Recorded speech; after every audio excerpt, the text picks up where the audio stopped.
Can you hear me, Can you sir? hear me, sir?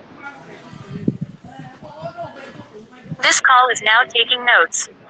This call is now being recorded. Is it better now, Is sir? it better now, sir?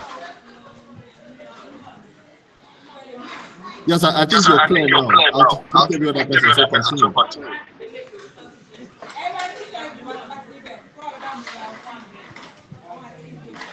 Okay. Okay.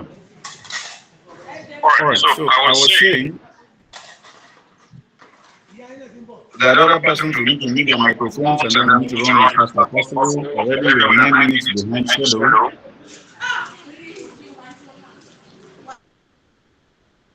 Today we are looking at strategic operations management and process optimization, right? Strategic operations management and process optimization. So when we are looking at strategic operations Operations management management and and process process optimization, optimization.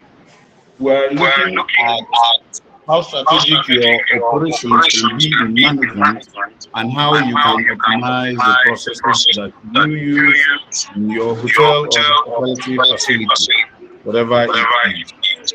To begin with, my Begin with name my is name Obeji is Basic Thomas, Thomas. and And let's let's dive into the dive into process. the So, process. we are So doing we an are doing an introductory class introductory now. class now. So, So first, we are first, looking we at are looking at operations operations management as the management as the backbone of backbone every of every successful successful hotel. hotel. And that no matter And how no matter how beautiful the beautiful property the property is, it is, will it fail will fail without a without this. structure, without a clear process, without accountability, without communication, without daily operational planning, without team discipline, without flawless execution, without great operations for things that you need to do and what you don't need to do. Just for the records, there's something we used to know earlier on in our early hospitality days. They say there are two things that can make a property not to function again, to entirely be out of service. You know, one is the structure and the other one is the service. Then it is said that one can survive without the other, but the other cannot survive without one. So what that means is that you can have either the structure is very fine, you know, some other hotels are very, very beautiful, fine places, but then they have bad service, poor service, so to speak. Then you have other places that have the best of services, but the structures are not running well. So this thing speaks to the fact that one can survive without the other, but the other cannot survive without one. Which means I can have a property, or you can have a property. The building is very fine. In fact, everything inside there is working perfectly. Beds are fine. The how you call it, waters are running. There's electricity. But if the service is bad, that property cannot survive. One. But you can have a property where even if water is not running, the way and manner in which somebody approaches the guest to be able to explain a situation, to let somebody know that you are having a hitch or a glitch in one thing or the other, which is now cumulatively what is called service, is what now explains to the guest that he's in a comfortable place. So a fine structure cannot survive without good service, but good service can actually survive even if the structure is not as good as what you would have expected. Are we together now? Yes, sir. Okay, so I will be appreciating if we can be getting feedbacks time after time. This does not suggest that the class is meant to be rowdy, but at least timely responses and feedbacks. Are we good? Yes, sir. We're good. Okay, very good. So we mentioned that a facility cannot function without structure, without clear processes. Now, when we're talking about structure, it means that every organization has a structure by which it operates with. Okay, so there is something in administration we call an organogram, which details line of reporting and stuff and stuff. So who is the first person on the hierarchy? Who is the next person? Who is next? Who is next? Who is next? That is structure. There's a structural framework for every particular hotel. There are the directors, there are the managers, there are the supervisors, then there are the floor people and all of that. So a facility cannot function well without structure. Then clear processes. Clear processes are things that must be detailed out, how things must be done per particular department in order to achieve an organizational goal, be it in accounting department, be it in front office, be it in rooms division, be it in housekeeping. Clear processes by which things are done. If we need a pack of coke to get to the bar, what is the process? How do we go about requisiting from purchase, then procurement, and then audit checks and all that? Clear processes. A facility will not be able to survive without clear what? Processes. Accountability is another thing. Accountability is one very heavy problem that every other person has, as far, especially in the Nigerian employment industry. You now look at the situation that people want to do things, but they don't want to be accountable for the things that they do. So somebody comes late to work and the person doesn't want to tell you exactly the reason why he or she has come late to work. They find flimsy excuses and they expect you, especially at managerial level, to be able to just understand that these things happen. A person can forget that he's expected to be on duty, get really, really high and forget that he's supposed to be at work. And he expects you to understand that because it was a Sunday. So accountability is one of those things. Then communication. Communication is one very vital aspect of your work. And like I used to train people and say, if you are going to get a job done, the practical aspect of your work as a hotelier or as a person working in a hospitality facility, the physical work can account for like 60% of what you do. But 40% of the other is premised on communication. If you are not communicating effectively, if you are not communicating properly, if you are not communicating to the point where the other person understands what you're saying, your work that you do physically can actually go in vain. So I give you an instance, right? I actually worked at one point in a particular hotel named Withheld. Okay, I felt like I was working. Okay, I really felt that I was doing something very good. I could look back and see the length of time, the time I resume work in the morning, the time I close at night, and I see that I'm putting in a whole lot of effort. But I had one little problem working against me. I wasn't communicating. Now, what was that kind of communication? I wasn't documenting the results I was achieving on a daily basis to be able to communicate them in form of reports. So if I close my work today, I was a general manager at that place. It was in Calabar, actually. Cross River, so to speak. Now, I finish my work at the end of the day. I have spent like 15 hours on the job for one day. But at the end of the month, I am not communicating to the owner. I'm not having my reports in check. So at the end of the day, I have not been able to communicate properly. Now, communication is what connects every part of the hotel from one department to the other. Those departments that work hand in hand, and even those that their activities do not really connect to each other like that. The work of housekeeping might not connect so much to kitchen as the waiter's job will connect to kitchen. But however, there must exist a certain level of communication that allows the people in housekeeping to be able to communicate to even the kitchen. Perhaps at the point of cleaning a room, a guest is actually complaining that the food they ate was not that tasty. Now, it might have been the job of a waiter to be able to get the feedback, but this was a room service thing. So maybe the waiter just came around, served the food, and then left. The guests had not eaten.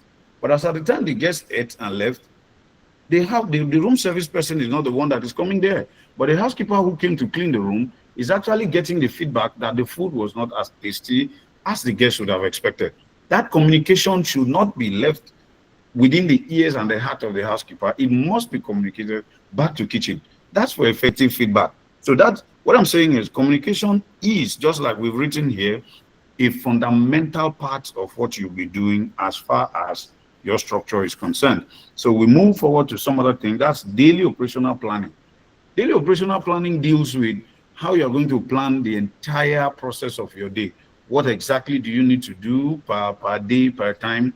Okay, in your operations, are you streamlining that today you're going to handle front office issues, or you're handling electricity issues, or you're handling plumbing issues? You must have a daily operational plan, something that tells you what you're going to do one after the other. So there are also chances that things can pop up, But this does not mean that if you now have a daily operational planning, you are not going to be flexible enough as to allow emergencies to pop up. Okay, so let's move on to the next thing we're looking at. There is team discipline. Now, all of these bullet points that you have here are simply operational management. which will help you to support whatever you're doing in terms of your operations. Then there is something called team discipline. Team discipline speaks to how well you want to, after forming all these laws that are theoretical, yes, somebody should not do this, yes, somebody shouldn't do that, yes, somebody should not do this one and that one and all. But then comes the area of discipline. At the point where somebody does not do it, what do you do at senior management level? Okay, at the point where somebody does this, what kind of discipline is fair enough? So in team discipline, we learn that we are bound to be fair and firm. We are taught to be fair and firm. So it means that at every point, somebody must default. Of course, we are human beings. So there are certain persons who will always want to not do the right thing. At that point, what are you going to do? You must learn how to be fair and how to be firm. So not minding, just like Mr. Allen pointed to us the other day, people will not want to regard your operations or your managerial abilities very high if at one point there is no team discipline. People start to do things and you no longer put in discipline, you no longer have penalties for offenses, or you now choose the kind of people that you can discipline and others who you cannot discipline because of preferences. So you must have to be fair, and then you have to be firm. If you have stated that this is the punishment for this, no matter who is involved in it, you must exact that discipline. We'll move on to the next one, flawless execution.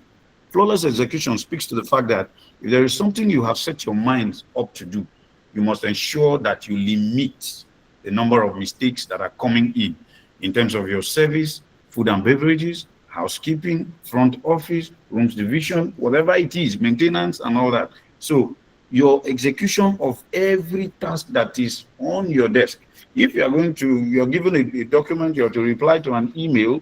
How do you reply to that email? You must ensure that your replies to each of your documents are flawless. You check for minor errors as little as a comma, punctuations, and the language that you speak in communicating your ideas must be flawless. These are flawless execution. So we move on to great operations do not happen by accident. So you know that when you go to a particular hotel, they say this one is better than this one. The service pattern is by far better. Oh, I got better service when I went to this place and that place. So these things don't happen by accident. They are the result of well-tailored operations. There is somebody behind. There are people behind making sure that these seamless operations are happening. From the doorstep where a porter comes to meet somebody and put up a smile, it's already a tailored operation. There is somebody saying, if you don't smile at my guest, there is going to be a consequence for it. I'm going to discipline you. If people come here and then they don't get their identities or, the check-in process has any issue, this is what it is. So when we talk about branding, even when we talk about any brand that you're building as a hotel or whatever it is, a hospitality facility, you must take into cognizance that these things are not meant to happen by accident. You don't just expect that, you'll allow everybody, there's no onboarding process, nobody's telling anybody what to do. They just generally should understand. Because you've employed a receptionist, you should just understand that she needs to get her job done. The person does not understand that being rude to your guest is actually going to bring in some other disciplinary measures. These things don't happen by accident. Are we good? Yes, we are. Okay. I'll need these responses from time to time, like I said, so we know that we are flowing together. Okay, so we're moving to the next thing we have here. Can you still see my screen? Are you there? Yes, your screen is still visible. Okay. Now we're moving to proper definitions. We look at operations management. We look at process optimization, because those are the two key points that will summarize this topic. We're looking at operations management as the planning, coordination, and control of activities required to run the hotel efficiently. So if you look at it critically, it means that you have to plan, then you have to coordinate, then you have to control the activities that are required. Now, there are three major words put in here: planning, coordination, and control. Are we good? Yes, sir. That alone summarizes what operations management is all about: planning, coordination, and control. So for everything that you are going to do, it has to be planned. You can't just wake up in the morning and then maybe you feel from your own mind, you feel that, okay, one thing needs to shift, a chair needs to shift, a lift needs not to be in the middle of here and all that. And then you just, like, people begin to see you like a person who is not coordinated, like a person who is not thought out, like all your operations are not tailored. So everything that you need to do, there has to be a plan. Now, even in manpower management, in recruitment process, there has to be a plan. Okay, my hotel is running at a 54 rooms capacity, it's running on 70 rooms capacity. How many numbers of staff do I really need? That is planning. If I'm going to hire 70 persons for a 54 room capacity hotel, how many people do I need in the housekeeping department? How many of them do I need in the front office? This will also help you not to have your operations, not to have your manpower, blown out of proportion. You begin to have excess number of staff. You begin to wonder why your payroll is jumping. You begin to wonder why even sometimes you are even understaffed. So if you're not planning it, you will wake up one morning and discover that you now have lower staff than the number of guests that you have. Okay, you can have a small hotel, but the operations are larger. Okay, let's say you have a 20-room capacity hotel, but you have a pool site. You also have a barbecue spot. You also have a clubhouse. You have a lounge. So your operations are vast. If you now go and employ maybe 30 to 40 or 50 persons, because you are looking at the fact that a hotel that had 40 rooms has 50 staff, the operations of that hotel is basically very little. It's just accommodation and maybe food and beverages. That's where it ends. Just one small kitchen. But you who is running on the 20 rooms capacity hotel, you have a pool area to run, you have a clubhouse to run, you have a lounge to run, and then a few other things. Maybe you even have a commercial gymnasium and then outdoor games. You know that you have to tailor your operations so that you're not going to understaff the facility.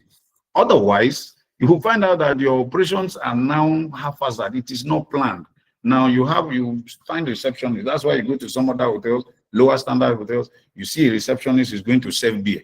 You will now find a housekeeper who is also serving as a waiter. You will now see somebody who's in the kitchen, a chef, is also the one serving food. She will be the one to take the order. She'll be the one to go and prepare it. She's the one to come and serve. So there is no planning. Now we are looking at operations management from the idea of planning. And then after planning, you now look at coordination. Now you've been able to tailor out everything as it should be, section by section, department by department. Then you move into coordination. After having planned all of these things, how do you coordinate them to be sure that every other person is falling in line with whatever you have planned? That's where coordination comes in. Then control, like what we discussed earlier when we were looking at team discipline. Control will now come in the process of knowing fully well that once each person has been given a task that needs to be performed, people do not act outside of their scope. This does not also limit people from being versatile and having an ability to assist other departments, but the things must be controlled to the extent that people understand what they need to do per time. I hope we are together. I hope we are together. Yes, we are together. Go ahead, sir. Okay, so we're moving to process of optimization. We looked at operations management as an overview of operations management. Then we are moving forward to look at process optimization. In process optimization, we are looking at improving how work is done to reduce waste, increase speed, and enhance what? Quality. You can see my screen, can't you?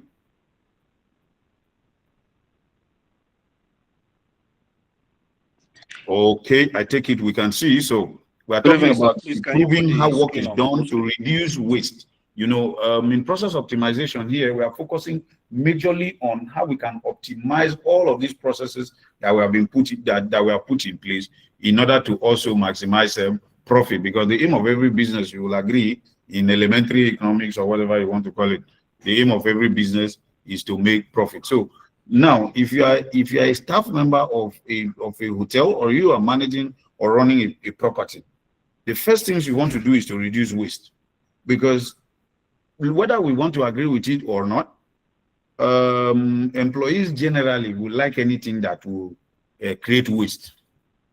I used to work in a hotel some time ago, somewhere around 2023. Okay, so what the kitchen department developed was that, because we have a very rich buffet service, yeah. So what will kitchen department develop? We will have, like, okay, today we have 73 guests in the house. They'll prepare food like they are preparing food for 110 people. Now, the idea is that we don't recycle, because of the brand and the standard of that property, we don't recycle anything that is food. So once food has gone to the buffet stand, whatever returns from the buffet stand is meant to be consumed by employees. So what will kitchen department do? Because they have friends around the front office, they have friends around F&B and all of that, what are they going to do? They just wake up one morning and cook food as though they are cooking for 110 people. But we have 76 people in the house. So the rest of that one that is coming back is now waste. It's what the kitchen people can eat. They can dash to their friends in front office. They can dash to their girlfriends in housekeeping and all that. So now it becomes a giveaway thing. But it will begin to tell on management because your expenditure will rise. And then the executive chef is sitting there and he doesn't bother because at month end, he is not bothering about how to give account for profit and losses that are coming from his account. He is busy shooting up your cost of sales because you will continually buy and he's there to always produce. So what process optimization teaches us here, or what we're learning here, is that we must reduce waste. These things happen in most hotels. So if you don't have your kitchen in check about what they are producing so that it does not come out and become waste, what is food and beverage doing when they are making their cocktails? How many thoughts will it take you to get a glass of Negroni? How many shots of vodka will it take you to get your glass of Long Island? Like that, so that things don't go to waste. Because all these things, if they are not tailored out and written down in a document that shows every single mixologist that gets into the bar, that, okay, for today, for the number of glasses of cocktails that we've been able to get, these are the total thoughts of vodka that are supposed to have left our bottles. These are the total thoughts of gin that are supposed to have left our bottles and our bar. These are the total thoughts of liquor that are supposed to have left our bars. If all of that is not streamlined, the process optimization has failed. So it now looks like everybody was busy, but money has not been made. Or money has been made, but a lot has been wasted in the process. So process optimization teaches us to reduce waste and then also to increase speed and then enhance quality. Can we move ahead? Yes, Mrs. Thomas, please click your slideshow. Let it be full screen so everybody can enjoy it properly. Yes, just click your slide share. You should be able to bring up the thing as full screen. See your slide share there. Okay. Okay, I think this better? This is better. This is better. So you just slide it for us. Yes, thank you. Beautiful. Are we here now? Yes. Okay, so we just left that and we're now on definitions. We've looked at SOPs. I'm not going to dwell there too much again because Mr. Allen did a perfect and a fantastic job the last time talking about SOPs, our standard operating procedures, written step-by-step instruction that ensures consistency, right? So we move on to checklists. Now you have a checklist. A checklist is like a tool used to verify that all required tasks are completed. Now, what a checklist does for you is that it makes your supervisory work less stressful and easier for you. Okay, so you know exactly as you bump into a room, you want to check some things. You want to ensure that this room is properly cleaned or everything that is supposed to be in this room is intact. What a checklist does for you is that it begins to tell you the things you are looking out for. So, but if you get into a room without a checklist, that you want to inspect this room, you just look at the room as one very big place. You start to look whether the curtains are well. You start to look whether the TV is on. You are just doing everything scattered. But the checklist will tell you in details what you are looking out for. Is there a teaspoon in the room? Okay, how many sachets of tea do you have here? What qualities of tea do you have here according to brand standards? Okay, is the bed properly laid? Okay, do we have cobwebs? You're checking around. So this a checklist is generally supposed to guide you on what you are checking. And like my professor one time used to tell us in the university, he says you cannot inspect what you cannot expect, right? So it means that you must be expecting something before you can inspect it. So I should know that if I'm entering a room, I expect my TV to work. So when I go there, I will turn on my TV. So that's what the checklist does summarily. All right, now turnaround time, we're looking at the total time required to complete a service request. So somebody says, I need my room cleaned. How long should it take me? So by hospitality standard, Is it 15, 20, 30 minutes? That has to be streamlined. Okay, somebody's placing an order, he needs so and so kind of food. It varies from food to food. But then we must understand that hospitality standard will not be on a particular food item for more than 30, 35 minutes, and you're keeping a guest waiting. So there's turnaround time for every particular activity. The same thing applies to maintenance, the same, in fact, everything, check-ins and check-out. So all of those things, turnaround time, that's what turnaround time should help us do. Operational efficiency, delivering, which is all about delivering results with minimal errors, waste, delays, or unnecessary costs. So operational efficiency basically tells us about how we can deliver all of these results that we are talking about, reducing the number of errors that are involved. Okay, so if you are an operations manager, or let's say you're a supervisor, a general manager, whatever the portfolio is, you do not want your guests frequently complaining about little errors, things that could have been removed from the picture. You keep hearing your guests complaining about the fact that they came into a room, they found a cobweb. Okay, they were in your bar, they were looking for just a Coke was not available. Even the cocktail that they had, it wasn't properly made. There are little errors. So operational efficiency teaches everybody to be on top of their detail so that minimal errors are reduced, and then waste is also reduced, and then delays are also reduced. And because once all these things are not there, unnecessary costs will come in. Imagine if you get into a property, even you as a guest, or you are encountering a guest who is now complaining about so many things, little errors that could have been that couldn't have been in the picture. As a manager, you will tend to want to give something you would not have wanted to give in the first place. A complimentary will now have to come in because you are now trying to cushion the effect of minor errors that were committed by members of your team. So by so doing, you are now giving something which is incurring unnecessary cost to your finance. Are we good? Are we together? Yes, we are, sir. Go ahead. Okay, so we go to workflow. Workflow basically looks at the sequence of activities from start to finish of a task.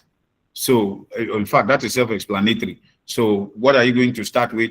What is the next thing you're building? So for those of you who run bars, you know that there are cocktails that are meant to be shaken. There are others that are meant to be built like that. So if it is a cocktail that is meant to be built, so are you getting in with ice first, then turning in the first shot, then turning in the second shot, then turning in the third shot before you start thinking of whatever you're using for garnishing and all that? So the sequence of activities from start to finish. Where do you start from? What is next? What is next? What is next? A guest is coming to your front office. What is the first thing? Are you getting the luggage? Is the porter getting the luggage with a smile? Do you have security scanners for bags? What are the internal security operatives doing? They are expected to scan the bags and then be sure if there are harmful materials inside of the bag. From there, the person is moving to the receptionist. What is the receptionist requesting for? Identity cards, number of days the person is staying, number of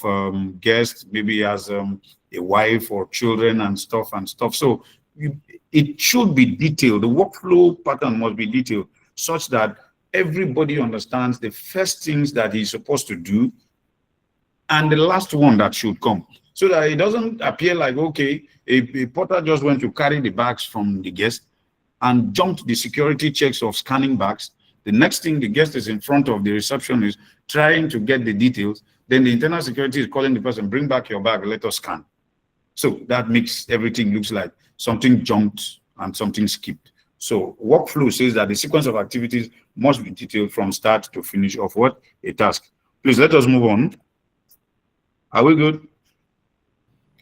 Yes, you missed interdepartmental collaboration. Oh, yes. Okay, so, well, interdepartmental coordination, I think we discussed that earlier on when we were looking at the bullet points. But in interdepartmental coordination, we are looking at the collaboration between departments to deliver a seamless guest experience. This means that, of course, for every hotel or hospitality facility, each department, has a relationship with the other. Now, some departments will tend to feel like, okay, nothing concerns us with what these people are doing here.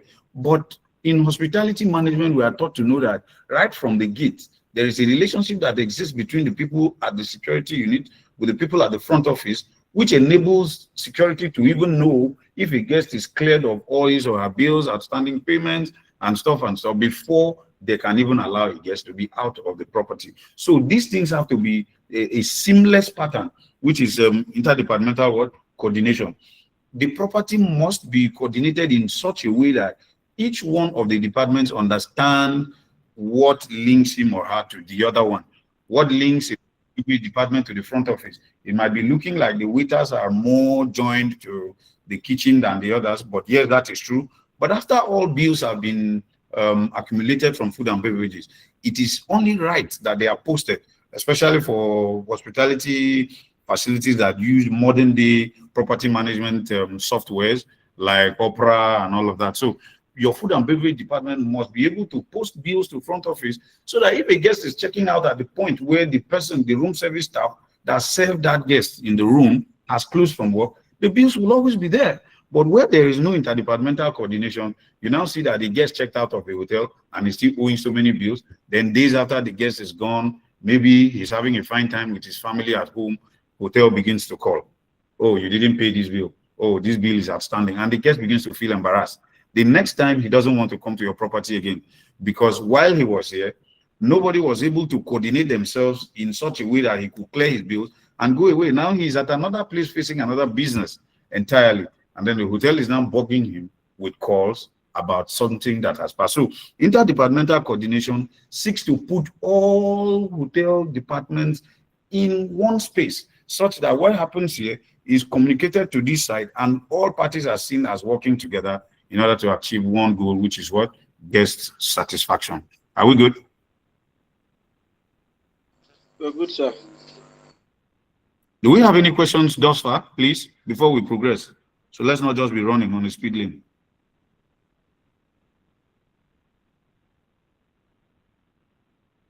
Questions, anyone? Okay, so we move please forward. drop your questions on the chat. We'll read it out so you can continue. Sir. Okay, so we're looking at a functional hotel must run on operational pillars. So we're looking at the operational pillars. That's the next thing we're doing here now. So a room's division operations, front office, housekeeping, laundry, reservations, concierge, night audit. I believe that we are all conversant with all of these departments in the hotel: rooms, division operations, front office, housekeeping, laundry, reservations, concierge, night audit. So I'm not going to spend so much of time. I believe I'm talking to professionals, managers, and supervisors. So all of this might not need too much of explanation. But then we are looking at what managers must ensure that it is done. Okay, for our operational pillars to be functional. We are looking at the fact that managers must ensure that there are smooth check-in and check-outs. Then there is accurate billing. In smooth check-ins and check-outs, a check-in is never smooth unless it is time-bound, specific, and it fulfills a guest satisfaction. So which means that you can't say that the fact that you gave me all the correct bill, or maybe I came to your property, you gave me sweets to take and all that, but you extended my time. I ended up staying 45 minutes at the reception. That's not a smooth check-in, even if you gave me a bottle of champagne to be drinking. But it should be time-bound. If I've come to the hotel, especially if I have a reservation, there is no point for which you should keep me at your reception waiting for hours on ending. So the smooth check-in implies that every of the detail that is necessary to be taken has been taken, the guest is satisfied, time is properly managed, and the guest is in his room enjoying his or herself. That's one. Accurate billing. Managers must ensure very properly, very, very importantly, because if you're not watching the board, it's like draft. If you turn your eyes away from the board, people will eat your seats. That's what they used to tell us when we were playing draft. Okay, so inaccurate billing, it means that as a manager, you must have your eyes on the board. Otherwise, the people you put in front, your team members that are in front, you at the front office, will eventually begin to cash out from the hotel. Now, they will be making so much of money because of inaccurate billing. So somebody will come because we are running in a promo of some certain percentage on weekends. The person might not want to apply those percentages. The guest is now overbilled for something that it should have been so, and so. And because the person can make some little money out of that, it will dent the image and the reputation of the property. So as managers, you must ensure that the billing is accurate. Then again, managers must ensure there is fast response to what guests need. You can't say that you are properly managing any place at all if the response to guest needs is just very slow. You know, as hoteliers, you will always have excuses for everything that is happening. Oh, if there is no light today, oh, that's what the nation is doing. Oh, that's what Nigeria looks like. PHCN is not supplying light. But the guest has not come to listen to all of those complaints. So there must be fast response to guest needs. If light has gone off, it is in your place and you don't have an excuse to say this is why this is happening. All of those excuses will now make you a talking drum. The best things that you can do is to be fast while attending to what guest needs. Then we look at clean rooms always. And you can see that always is there in block letters, which means you're not supposed to make a room clean today and not tomorrow. So because one guest said your room was clean today, another one said it tomorrow, another one said it next tomorrow, then as a manager, you go back to bed and relax.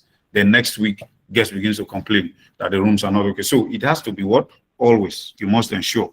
Then inventory of linen, amenities and supplies. So how many things do you have? This is where exactly you have the problems with housekeeping and internal audit. Now, internal audit sometimes will deviate. Sometimes they don't understand that their work also involves forensic auditing of housekeeping. So their focus will shift a little to only what they are selling in the bars and in the kitchen, how many portions of rice have left, how many bottles of Coke are no longer in place and stuff, who has done pilferages on that. But then linen auditing is one thing that will rise your cost of operations. If you are not paying attention to it and your internal auditor is also not looking at it, your linen inventory is nowhere to be found. Your amenities, your guests are even not using your amenities. The ones you can even still fix back in the rooms, your housekeeping department is making away with it. People are enjoying themselves and you're not even aware. And then the supplies as well. Managers must ensure these things. And then maintenance reporting system. A lot of facilities somehow operate, how do you call it? Free will maintenance. That's what I should say. Yeah, free will maintenance. So it is now a responsive type of maintenance. It is only when an AC is bad in room 204. That's when they've got to go and fix it.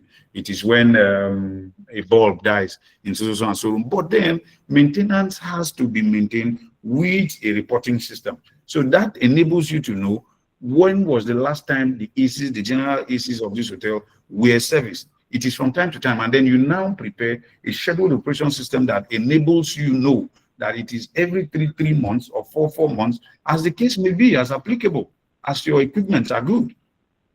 Okay, when was the last time we checked our TVs? Are all the panels working? Everything is intact? Are all of them in good condition? When last did we buy them? The TV in so and so room, the last time we repaired it, it was so date, in which month, in which year, and this was actually the problem. Those things are in record. Because the danger is that if these things are not in record, one morning, because employees are unpredictable, especially as the hospitality industry is concerned, employees are unpredictable. Today, you have one maintenance officer working in your facility. The next couple of days or months or years, he's no longer there. So, but there is nothing, there is no report that shows what has happened and what has not happened. So one morning, you just wake up and find out there is a pipe that is busted. As you are trying to fix that one in one floor, another one is busting in another floor, because there is nobody who has been able to put down a reporting system that shows that our pipes in the hotel have lasted 3 years or 4 years. Majority of them might likely be weak.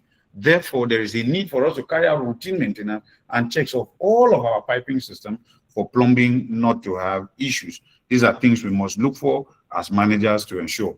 Then again, you move to rooms division as the heart of daily operations, because you will agree that apart from lounges and clubhouses where people only go to eat and drink, if we are looking at traditional hotels, all right, the first things that people want to come to your hotel to come and do is first to sleep. They need accommodation. It is in the process of staying in your hotel that they will now want to eat food, that they will now want to take a drink, that they will now want to have an extra service, maybe a spa treatment and all. But first, it is room. That's why we look at rooms division as the heart of daily operations.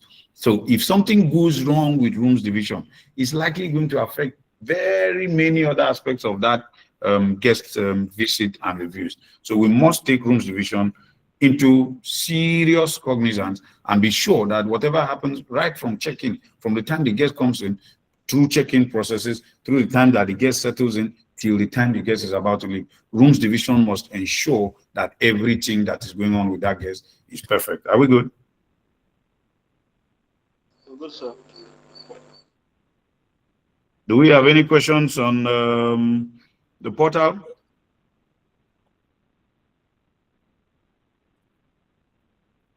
I've not seen any question yet, but if there is, I'll read it out. I'll call your attention.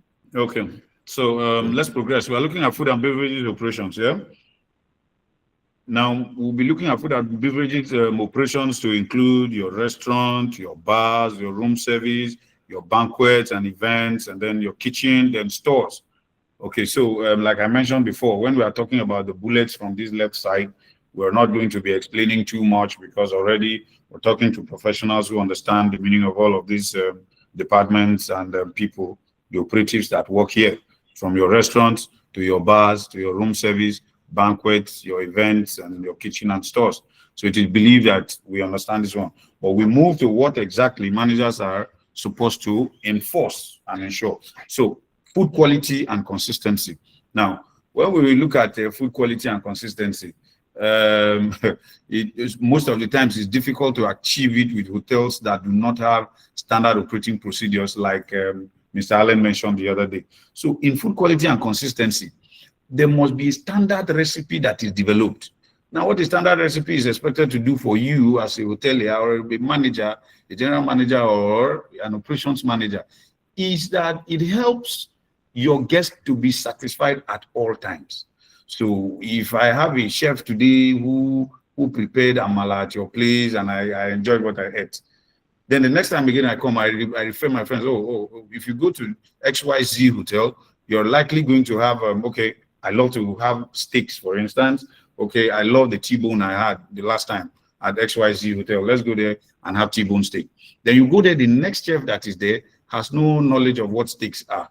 So you're asking them for even the lowest of steaks, and they can't even make it. If they struggle to make it, maybe you want your steak medium rare. The person is making it rare, or so by the time the quality of the food is not consistent, you see that you begin to lose guests as the days go by. So in food quality and consistency, there is something called a recipe development. If you don't do recipe development, I bet you're going to fail on it, because everybody will be preparing their food according to what is in their mind. So if you have a chef who is angry with the wife at home and he comes to work today, he will prepare okra soup and put plenty of salt. That's how he knows how to prepare his okra soup. Tomorrow, if he goes home and he comes back and his wife did him very, very well, he will prepare his okra soup with minimal salt. So there is not in them that for this portion of okra soup, there's supposed to be a teaspoonful of salt, 1 cube of seasoning, this quantity of crayfish, this quantity of that, this quantity of this, this quantity of that. It must be developed. It's recipe development, and that is the only way to ensure food quality and its consistency. Then we go to hygiene and HACCP standards. Of course, by HACCP, you guys should know that we're talking about hazard analysis and critical control points. So now you need to figure out what kind of hygiene practices are prevalent in that particular location or in the property, and what you can do to improve on the hygiene situation in that kitchen. Where do they keep their waste, methods of waste disposal? How do they even run the property in terms of waste disposal, in terms of environmental hazards and all of those things? So hygiene practices are very, very key, because these are the ways by which guests will begin to rate. They watch. As guests come into your property, they watch how hygienic your employees are, right from the gate all the way through to food processes and all that. The waiter that is coming to serve a guest food, how does he or she smell? The housekeeper that came to clean the room, how does he or she smell? So all of these things are methods of are major hygiene matters. So these are things that managers must what enforce. So we move to prompt service. Prompt service, this is where most hotels will always have issues, because at one point, maybe because you don't have enough staff, you didn't plan your manpower well, you now have only one person running room service for a 3-floor facility. Now that person is running. The food is ready in floor 1, food is ready for floor 2, food is ready for floor 3. It keeps jumping up and down. So even food that kitchen has been able to prepare cannot be served right because there was no proper manpower planning. But prompt service says that at the point where somebody has placed an order, it should not exceed at least 30 minutes, 25, 30 minutes. You can under-promise and over-deliver. We are taught that you should never over-promise and under-deliver. Somebody places an order, you say, okay, oh, the order will be ready in 20 minutes. He's calling you after 40 minutes and the order is not ready. So you have over-promised and you are under-delivering. It is easier to say, oh, the food will be ready in 30 minutes maximum. Okay, your order is going to take 30 minutes to come. But by 20 minutes or 25 minutes, you're already in front of the guest serving his or their food. So it's prompt service and it is very important. Accurate billing, I think we talked about this when we were looking at front office operations, okay? So accurate billing means that people must be billed properly according to whatever they have consumed. In this place, this is where you'll always find it very difficult with food and beverage operations, because the guys in that department, I don't know if this is an African thing, but they always have a way of inflating bills. So for whatever you're going to consume, the waiter, the waitress, or somebody always wants to add a bill on top of the regular bill. So in you paying there, they come back and say it was a tip and they want to claim it from the company. So what processes are you going to put in place to be able to determine what exactly is a tip and what exactly is overbilling? Of course, in the hospitality industry, we always encourage tips because after people have given good service, there are guests that always want to tip their waiters and their waitresses and stuff. So, but what process are you going to put in place for you to be sure that the billing is accurate and whatever else is left over was actually a tip? Managers must enforce accurate billing, then proper storage and FIFO. In proper storage, we will understand that in food and beverage operations, there are how we store foods, there are how we store beverages. We have your cold store, you have your warm store. So you cannot be putting things that are for the cold store inside of the warm store. There are also foods, there are also cooked foods. You know, there are things that you can't carry foods that have been parboiled and then be storing them in the same freezer with items that have just been frozen, fresh foods, because it will lead to food contamination. So you must ensure that items are being stored. Those that are supposed to be stored outside of freezer are stored outside of freezer. Those that are cold foods, you will send them to your cold freezers. Those that have been parboiled, you know that these ones are cooked foods, they are stored separately. And then you have the idea of FIFO, which is elementary accounting matters, first in, first out. You should know that if an item came into your property as the first item, that item should be sold first too. Well, of course, you have the other aspect of FIFO is called LIFO, which is last in and first out. Now you look at the two as variables in your storage pattern.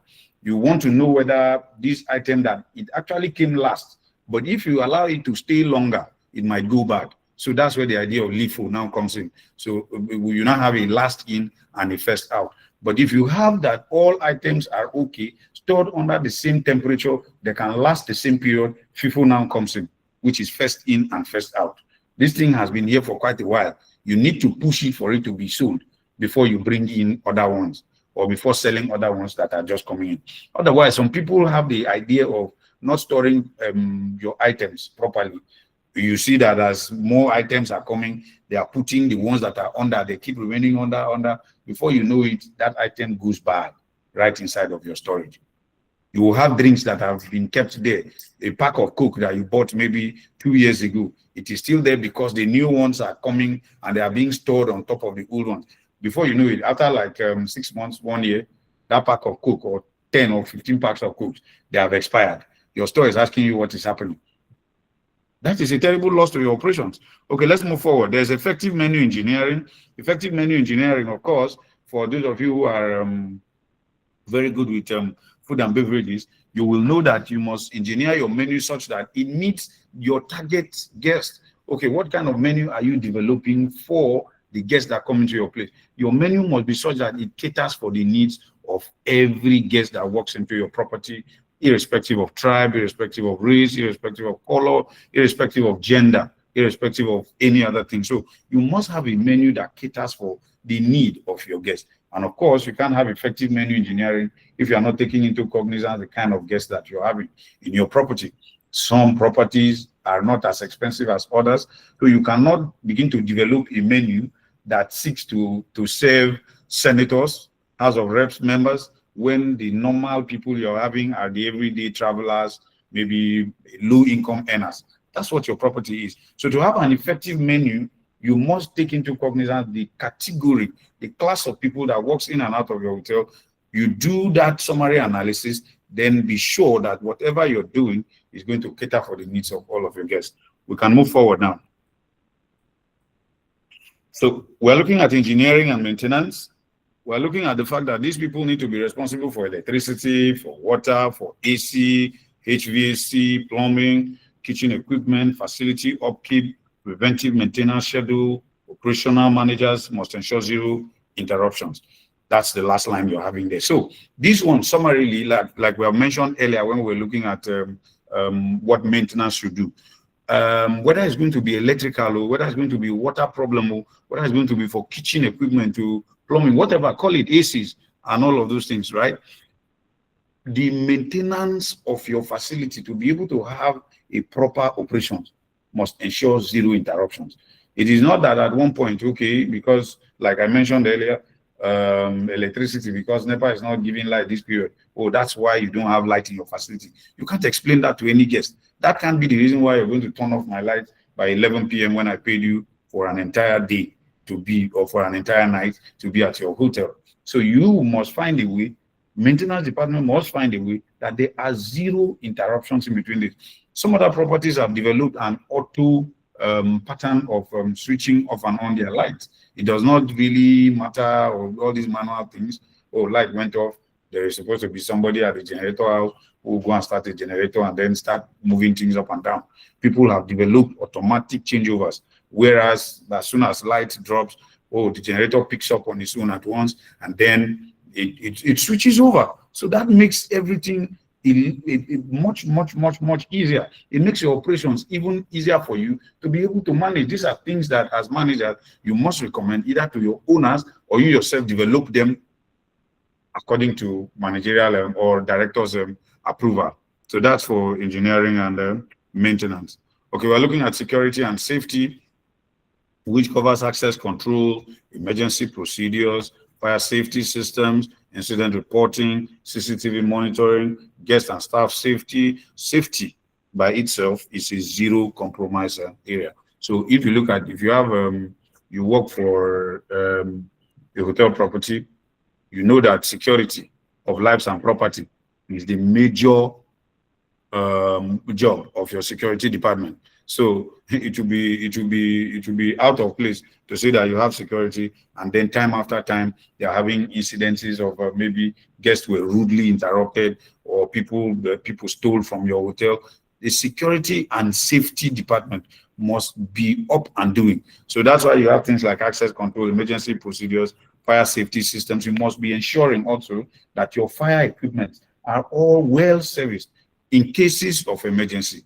Because you can't say that there is a fire outbreak in your property and you're running. We are in Nigeria, all of us, and you know that before you can get fire service to come on board your property to solve a problem, you know, it must have taken a long time and something must have happened, but God forbid. So you must put in place all of these facilities that enable you to be able to solve a problem before looking for external help. Then CCTV monitoring, of course, is something that, in fact, in this modern age, if you go to a hotel and that hotel does not have CCTV cameras and monitoring, please, I don't advise it at all, because if something happens, it's not traceable. You can't go back to replay what happened, at what point it happened, whatever led to a security challenge, you cannot easily pick it. But once these things are in place and you have your security operatives all intact, whatever happened last night can be traceable today. Whatever happened last week, we can trace it today. And if we have an issue of security, whether of lives or properties within that particular hotel, it's easier to We're looking at, we move forward to look at back of house operations, which includes procurement, stores, human resource, accounts, IT. So back of house operations are mostly like, they are the engine room of the front of house operations. So when you come to a hotel now, let's say, for instance, guests will tend to tip receptionists more than they tip housekeepers, because you don't get to meet the housekeepers. You see fine receptionists looking all fly. They are fine. They're speaking fine English with you. But these are front of house operations. But the backbone of the people that are really doing the real work behind the scenes, you don't get to see them. Those are housekeepers. The same thing happens to all these other back of house operations. While you're looking at the front people as receptionists, you're looking at waiters. Those are the people you get to meet when you're coming into the hotel, the marketing department. Those people are the ones going to talk to guests and all that to bring in guests. But the back of house people in procurement who go to buy, people in stores who keep the materials that have been bought, people in human resource who are actually taking care of the entire manpower of that particular property. Again, human resources is almost like the backbone of the entire hotel. So it is in human resource that you will learn to understand how many numbers of staff you need for your particular facility, disciplinary measures, queries, compliments, complaints, annual leaves, employee benefits, trainings, and all of that. So if these particular aspects of your operations are left unattended to, you will discover that maybe the image that your hotel is now getting in the public is now declining. You now have employees who are not satisfied because the human resource department is not effective. The same thing happens to accounts department. How are you going to run the operations of your accounting department such that by the end of every month, you already have your revenue report on the first of every month? The revenue report of the previous month is supposed to have popped up. That's number one. Number two, for a proper, of course, for a proper general manager, if you're running your property properly, by the first of the month, your revenue report is supposed to have come up. Your income statement, which details your profit and loss, should have come up at least by 5th or 6th of a new month. You should have had that. For those of us who work for branded properties, you should already have how you call your month-end pack. Your month-end pack will detail all of what it is from your revenue, your expenditures, your profits, your losses, your cost of sales, everything. You must have put all of that together. So you must be running that through with your accounts department. So if your accounts department is faulty, general manager, consultant, and operations manager, you are down to zero, because it is this accounting department that now informs you, after all of these reportings have been done within the first few days of a new month, to be able to get how you're going to drive your budget for the next month. So if you look at the cost of operations, you shall have seen where there were wastages, shall have seen where you made profit, shall have seen places where you were able to optimize, you were able to do well, and it will now guide the decisions going into the new month. So your accounts department must be up and doing, and that burden lies on your head as a general manager or as an operations manager. IT is also another very important department that you have to look at, because that's where you're going to be talking about your networks, whatever people are going to be doing within the facility as it regards internet service, that is all on internet technology. So if your IT department is faulty, people who come into work, maybe they come to your hotel basically because of their work, the jobs they have come to do, they can't have access to internet service. And then one day you will just have people walking out of your hotel because your IT department isn't effective. So you work thoroughly with your IT department to ensure productivity. All right. So last line you have here is that poor back-end operations is equal to poor guest experience. Like I mentioned earlier, if these things are not taken into cognizance one after the other, whether it's procurement, whether it's stores, whether it's human resource, whether it's accounts, whether it's IT, you will discover that your guests are totally dissatisfied. Okay, let's progress. So we're looking at SOP, standard operating procedures. As much as we would like to touch this, but I think Mr. Allen already did a fantastic job over the last 3 days. So we might not want to look at this thoroughly again, because they have done a good job already. So, but SOPs are the backbone of consistency. What this statement just explains is the fact that without standard operating procedures, you cannot be consistent, because it will only mean that tomorrow you just wake up, you are shouting at the receptionist, "Come on, smile. you need to smile, and then you move. But there is no SOP guiding the next receptionist that is coming that he or she needs to smile. So once you are not in the property, that's why you find out that if you don't have standard operating procedures as a general manager, as an operational manager, you will always work your ass out, because always you need to be at the point of service before something can be done, because there is no template, there is nothing that is guiding people on what exactly they are expected to do. So you work your ass out, not knowing that you are supposed to put these things in line. Once you have them on ground, the service become consistent. You do not need to always be around to shout at somebody. They already have it there as a guide. Okay, let's not spend too much of time here. Mr. Allen already has handled this. Okay, so we'll just look at a few of the critical examples of critical SOPs: checking, standard operating procedures, checkout, room cleanings, lost and found, guest complaint handling, room service, food handling, maintenance reporting, linen handling, key control SOPs. Then management must review SOPs quarterly. I think this is where I might just need to touch a little. The fact that managers must review SOPs quarterly. So it speaks to the fact that, as we are in the hospitality industry, things continue to improve. So what you had as at 10 years ago as a standard operating procedure might not be what is applicable as at today.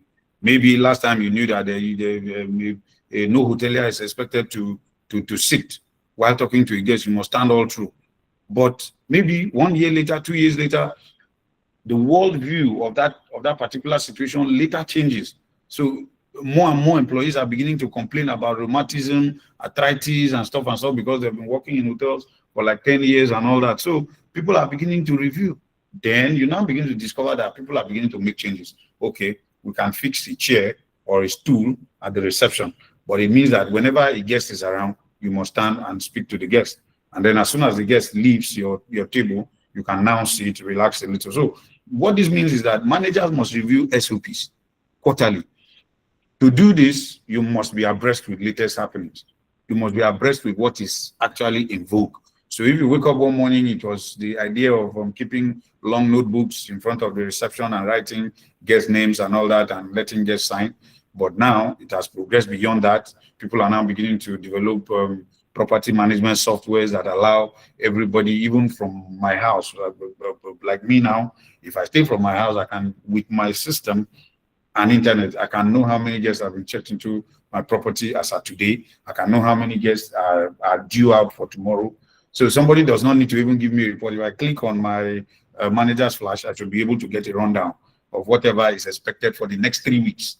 I already know my reservations for the next 3 weeks. I already have everything, all of that. So you must review your standard operating procedures quarterly to be able to fit into modern standards of operations as applicable in the hospitality industry. So let's move forward. Checklist systems for daily operations.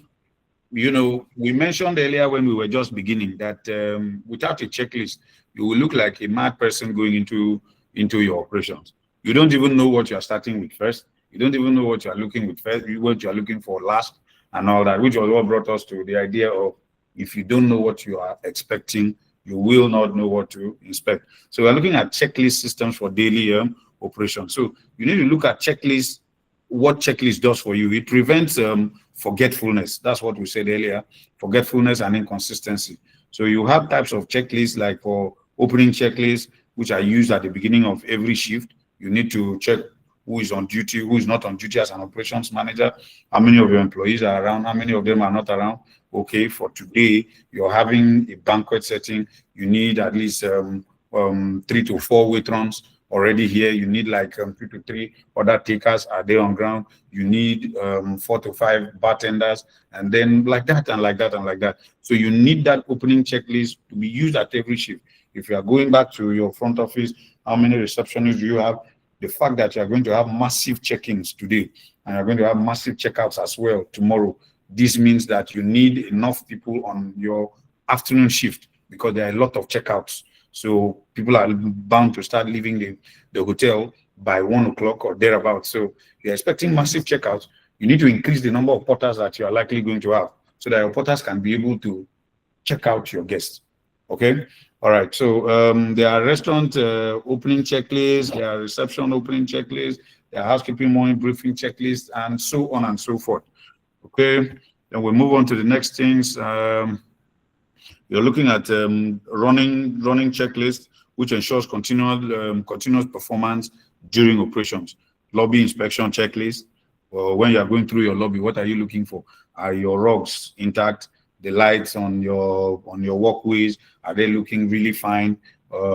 Is one bulb dead and stuff and stuff? So your lobby inspection checklist should be there. Your public area checklist. If you have tissue papers in your public areas, if you have how you call them, your place is properly mopped, they smell nice, then you move on to food and beverages floor checklist, kitchen hygiene checklist. I'm sure we talked about kitchen hygiene the other time when we were looking at hygiene and HACCP matters. We look at a room inspection checklist. When you get into a room, what exactly are you looking forward to? How should your bed be dressed? What kind of TV stations are displaying? Whether your refrigerator is working, your water, every other thing that you need to have in the room when you're doing your checklist. All these ones are meant to be there. Your closing checklist for end of day control, examples, front office closing checklist. You do all of these things, night audit checklist, your restaurant closing checklist. It is during night audit and all these closing checklists that you are bound to know if there are issues of overbilling, if there are also issues of guests that haven't paid outstanding bills, if there are also bills that have been posted to front office for guests that might be checking out in the new day. So if you don't have all of these checklists in place, you will just appear a little bit confused, because you wake up to one morning and then you discover a guest is about to check out. You don't have exactly the folio for that guest. You don't know if he has anything he has consumed from the restaurant that he has not paid for, because your checklists aren't in place. So you need all of these things. Now we said checklist reduce supervision challenges and staff excuses. Exactly what we were talking about earlier on. So a staff is not going to start giving you excuse by the end of the day, when there was a checklist for you to be able to manage and see if this person the bills have been posted, what the person consumed, he has paid for it, if the person was properly billed. But if these things are not in place, you will see that a staff can come and give you the excuse that somebody was eating in the restaurant. Before you know it, the guest checked out and left with the money. That excuse cannot come if the checklist is already there. What this person ate, has he posted it, as the staff posted it? If he has posted it, is it reflecting in the front office system for the guest? So once that is done, it is already on the guest folio. Anytime the guest wants to go out, front office presents it. You have an outstanding bill from the restaurant, you consumed XYZ, and it's yet to be paid for. Simple things. Let's progress. Okay, we look at workflow engineering. We're saying at workflow engineering, we're saying that managers must design workflows that eliminate delays. We've talked about that before. That eliminates also confusion. That eliminates also duplicate work. That eliminates inefficiencies. Okay, let's just talk about this here now. So what a workflow engineering does, especially because this is mostly a human resource and administrative matter. Okay, so you are not going to, as an operations manager, now begin to design a workflow that will create delays in the system, because you want to have a check-in process that is very, very, very, very detailed. You now put in a workflow that will now lead to several delays. The guest is now, you now say the guest must call his or her grandmother, or you need to talk to the next of kin. You put in a whole lot of cumbersome check-in processes. At the end of the day, the delay is so much that the guest gets dissatisfied and he will want to leave your property. They are also not going to create another workflow that will create confusion. Oh yeah, who is supposed to do this and who is not supposed to do this? Okay. During the check-in and check-out processes, is it the porter that should go to the room first, or the housekeeper is supposed to go there first? Housekeeping is already complaining that, oh, they are the ones that need to go there first, because if they go there, they will be able to pick things and be able to keep them. Porters are already complaining it is in their place, they need to go there. You must understand that the relationship between housekeepers and porters is usually often not too good, because each one of them is struggling to get into the room first after a guest has checked out. The idea is that maybe there might be something that can pick consumables. Some of them feel like cash and all of those things. So if you create a system where it is not clearly defined, confusions will come in. Who went into the room first? Who did not go into the room first? If it is a housekeeper that went there first, later on something got missing. The housekeeper says it was not me. The porter says it was not me. So your operations are not tailored such that it will eliminate confusion. But we're saying that in workflow engineering, managers must design a workflow that eliminates what? Confusion. And then again is the idea of duplicate work. You're not going to tell me to do the same thing. You're telling the other person to do that same thing. You're telling the other person to do the same thing. So 3 people are now doing the same thing, which one person could actually do. So you are duplicating functions. Or maybe today we are now taking stock in the bar. Oh, as we are taking stock in the bar, the bartender is doing the same thing. You come again and say that your food and beverages manager is expected to do that same thing in a separate book. Again, you require the auditor, as he's coming to check their books, to have his own record. Let him also develop. So at the end of the day, for that stock report alone, you are having duplicate reports on one matter. Okay, so we must design a workflow that eliminates what? Duplicate work. Then inefficiencies too.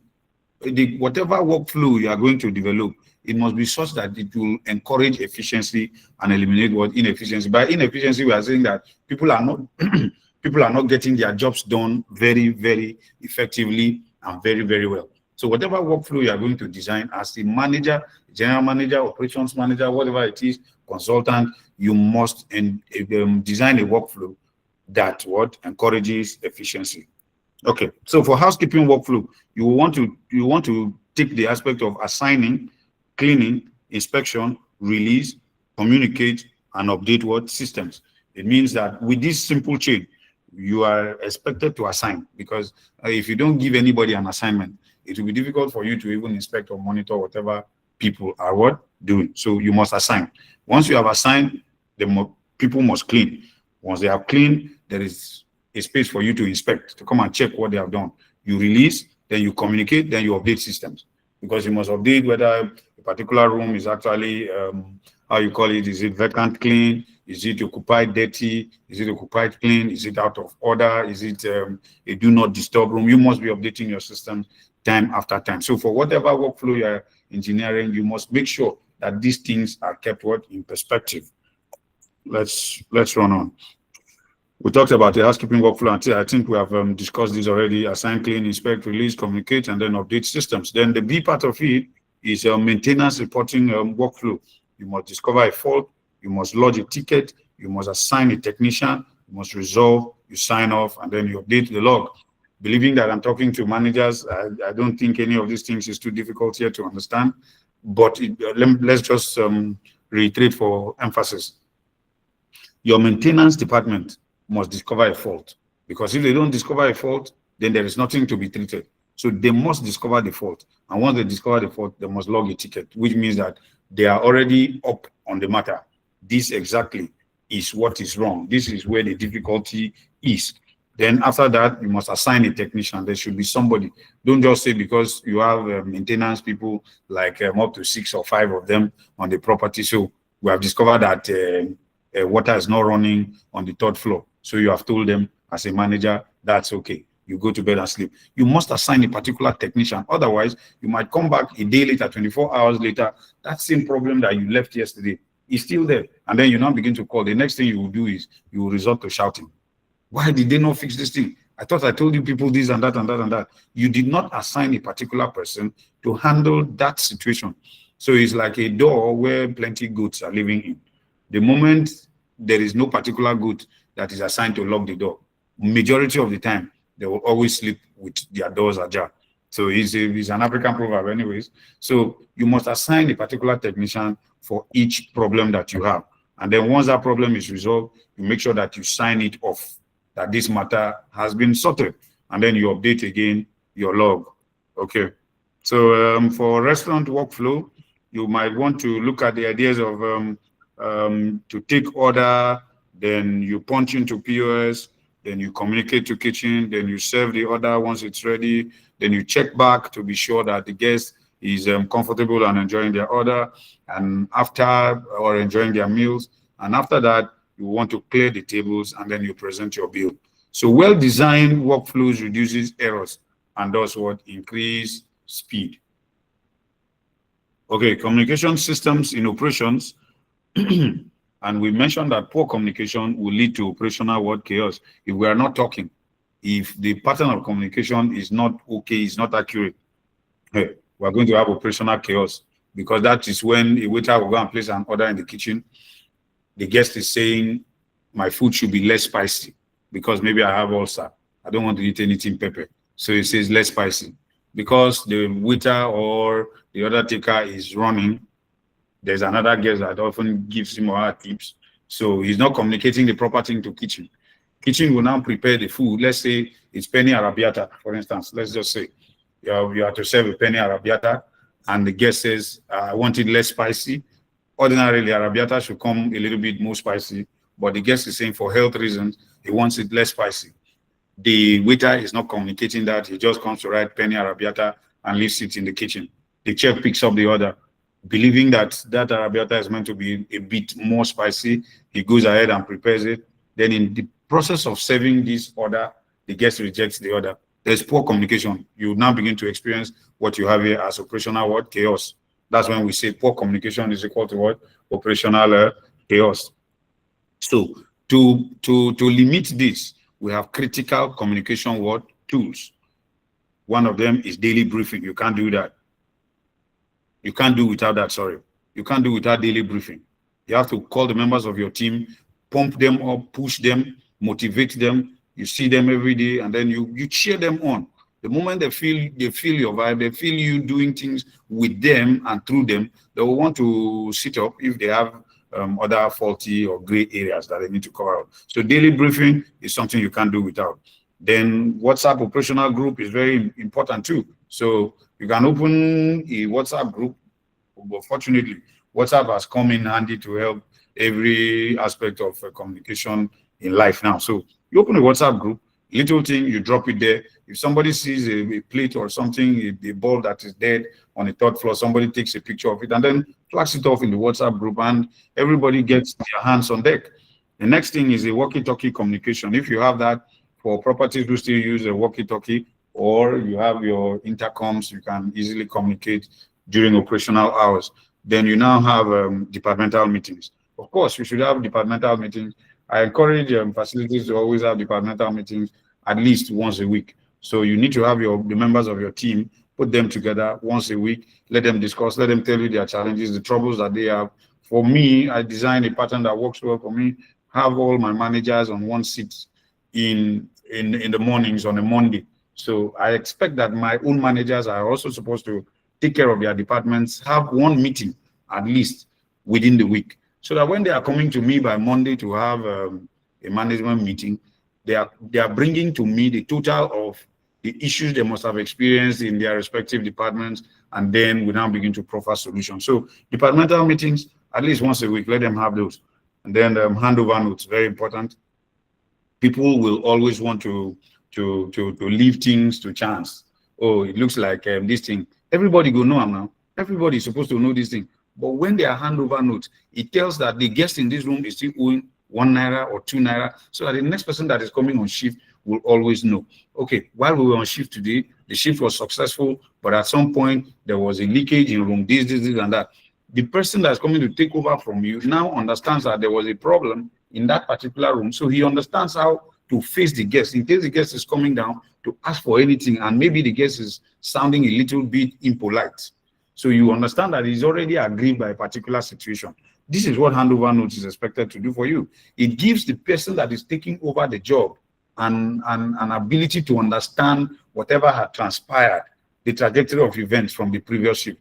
And it enables the person to adjust to the operations of the shift he or she is taking over from. So as an operations manager, a general manager, a consultant, you must develop these type of operations that allows for handover notes, and ensure that you inspect them on daily basis to ensure that people are actually writing them down people are handing overs and then they are taking overs. Then there are also logbooks where you are able to put in there are items that were lost and found. There are things in the rooms that are no longer available. There are issues in one room or the other. Logbooks will also help with this. Incident reports are also part of these communication systems in operations, where you report the actual incident reports, issues. Maybe there was a fight, there was an issue between a guest, or somebody came here to institute an arrest. There was an issue that almost caused a chaos within the facility. All these things must be recorded. And if you don't put them in records, just like we're talking about now, if there is poor communication, there's operational chaos. The next person doesn't know the next thing is taking over from. And that person comes into the facility, he does not even understand the history of the property as it regards to daily operations.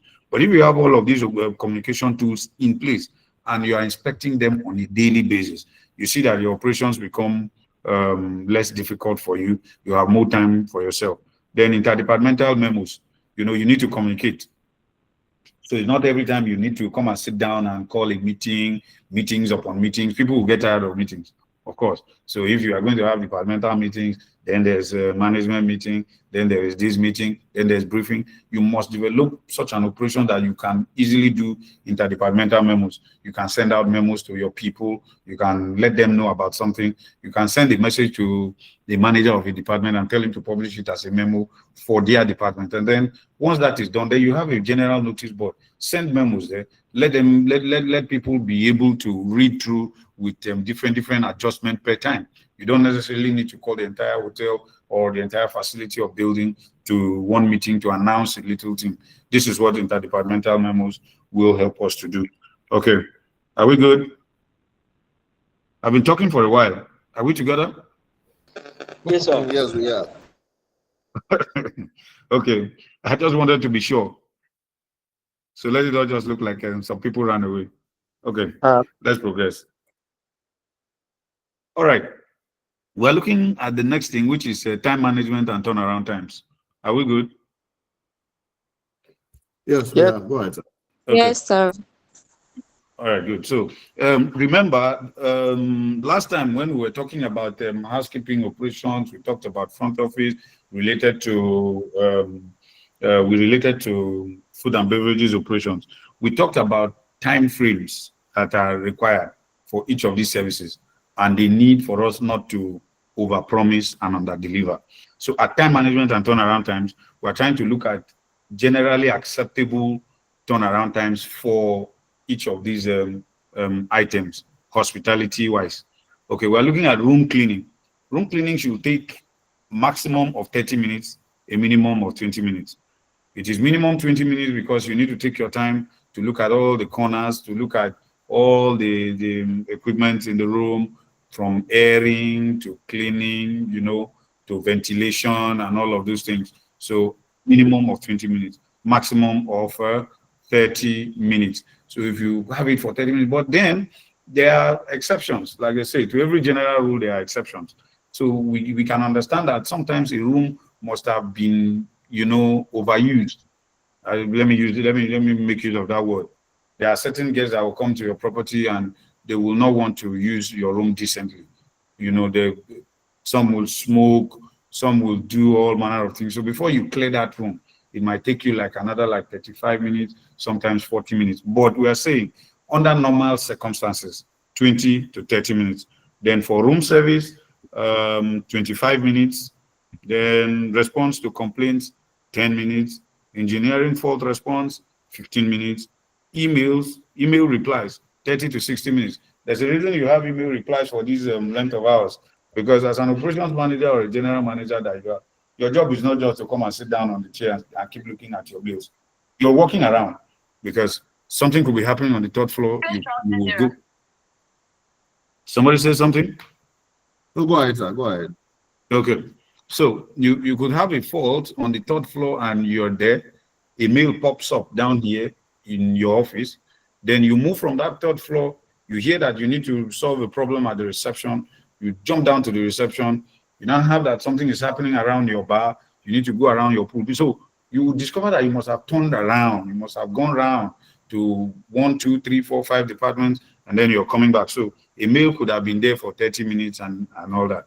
But whenever you are on your seat, you are expected to check your mails immediately. So once you check your mails, you should be able to reply immediately. You don't allow your mails to accumulate. Some of the time you find out that operations or general managers, because of how busy their work gets, a mail will be lying down there for 3 months, 4 months. It is maybe when the issue that pertains to that mail must have popped up and it has become a bigger problem. Then somebody will now remind you, oh, well, when you send this mail, I gave you a reply. You'll now be struggling to check back to see whether something popped up. But then, standard practice, emails 30 to 60 minutes. In fact, your mails are the first things you do as soon as you come to work, so that you'll be able to know if there are external or internal communications that require your urgent attention.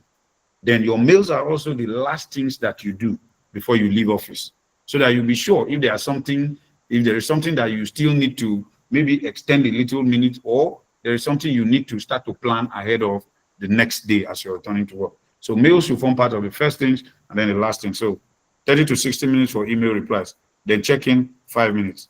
Now, having time standards prevents laziness and delays. Okay, so what this means to us is the fact that if you have timelines that you have set for each of these things, okay, it will prevent people from being lazy and it will prevent delays. Okay, so people understand that if somebody has called for a room to be cleaned, it is in 30 minutes. Nobody is there to just become lazy and then keep rolling around. You see people being busy. How do they call that thing again? How do they say that thing? Much ado about nothing. All right. So the person is doing. You see him actively working. If you ask him what he has done, he cannot account for all that he has done. So in one day, the person has cleaned only 3 rooms, but he has stayed in the rooms for close to 7 hours. What has he really been doing throughout that period? You cannot give account of it. So, but having timelines will help prevent laziness and unnecessary delays. That's what turnaround management, time management and turnaround times looks at. Okay, let's progress. Time is fast running. We're getting on to top of the hour. Let's look at quality control and daily inspections. Quality control and daily inspections. Managers should apply the 5S inspection system. So you're looking at the 5S to mean you must sort, you must set in order, you must shine, you must standardize, you must sustain. Maybe let me just even run down and then look at this first one, the last one here, sustain. Look, for everything that you must do to succeed, you must develop a sustainability plan. It is one of the greatest problems that we have, even politically or in governance, in hospitality operations and all that. Somebody starts something today, it looks like it is beautiful. It looks like it's something that, in the nearest future, it will be beautiful if this thing continues. But after a day or 2 or 3 or 4, 1 year later, that is no longer happening. That's why you see most hotels fade away. You hear that, okay, yes, this hotel was once very beautiful, very fine, but something happened. There was no sustainability plan. Nobody thought about the period between one painting session and the next, the period between one AC servicing and the next. Nobody has a sustainability plan. So people will continue to work according to, they are now reacting to situations. Because today something happened like this is what we will do. Because today something happens like this is what we'll do. So it is now not a branded pattern of operation. There's no sustainability plan. Okay, so let's go to the next thing there. In B, we are looking at daily quality checks. We look at room inspections, public area walkthrough, F&B tasting, kitchen hygiene and inspection, maintenance rounds, and then POS bill audit. Okay. I think even here we'll need to run through. In room inspections already, you should know the things you are looking out for as soon as you get into your room. What are you looking out for? Your functional TVs, are your chairs properly placed? Or do you have cobwebs in your rooms? Have the painting started to fade away? So most of the time when you're going to check for your room inspections, most of the times managers miss the track because the managers will seek to be looking for the faults in the employee that cleaned the room. They are now not looking for the managerial aspect of it. Okay, so I'm here to check whether the housekeeper did not remove the cobwebs. I'm here to check if the bed is dusty. I'm here to check if the TV was not properly wiped. I'm here to check if the chair was not properly placed. So those ones are issues bordering on the employee who came to make the room. What about your own managerial responsibilities? Is the painting in that room fading away? That's not the housekeeper's job to do. It is your own job as a manager on inspection to note that the painting in the room is beginning to fade away. It is your own responsibility to note that one bulb out of the 5 bulbs that are in this room, one is already no longer shining as it should. So that one should be replaced as well. It is your job to note that the quality of this bed, it does not give allowance to the room. It makes the room look a little bit too tight. So for purposes of innovation, you might choose to adjust the position of the bed, how the bed is sitting and all of that. So in rooms inspections, these are things that you must do for quality control and what daily inspections. Public area walkthroughs. You must find time to walk around your public area. There is something we developed for our international, for the international brand I work for. You call it, you manage by walking around. MBWA, that's how we call it. Manage by walking around.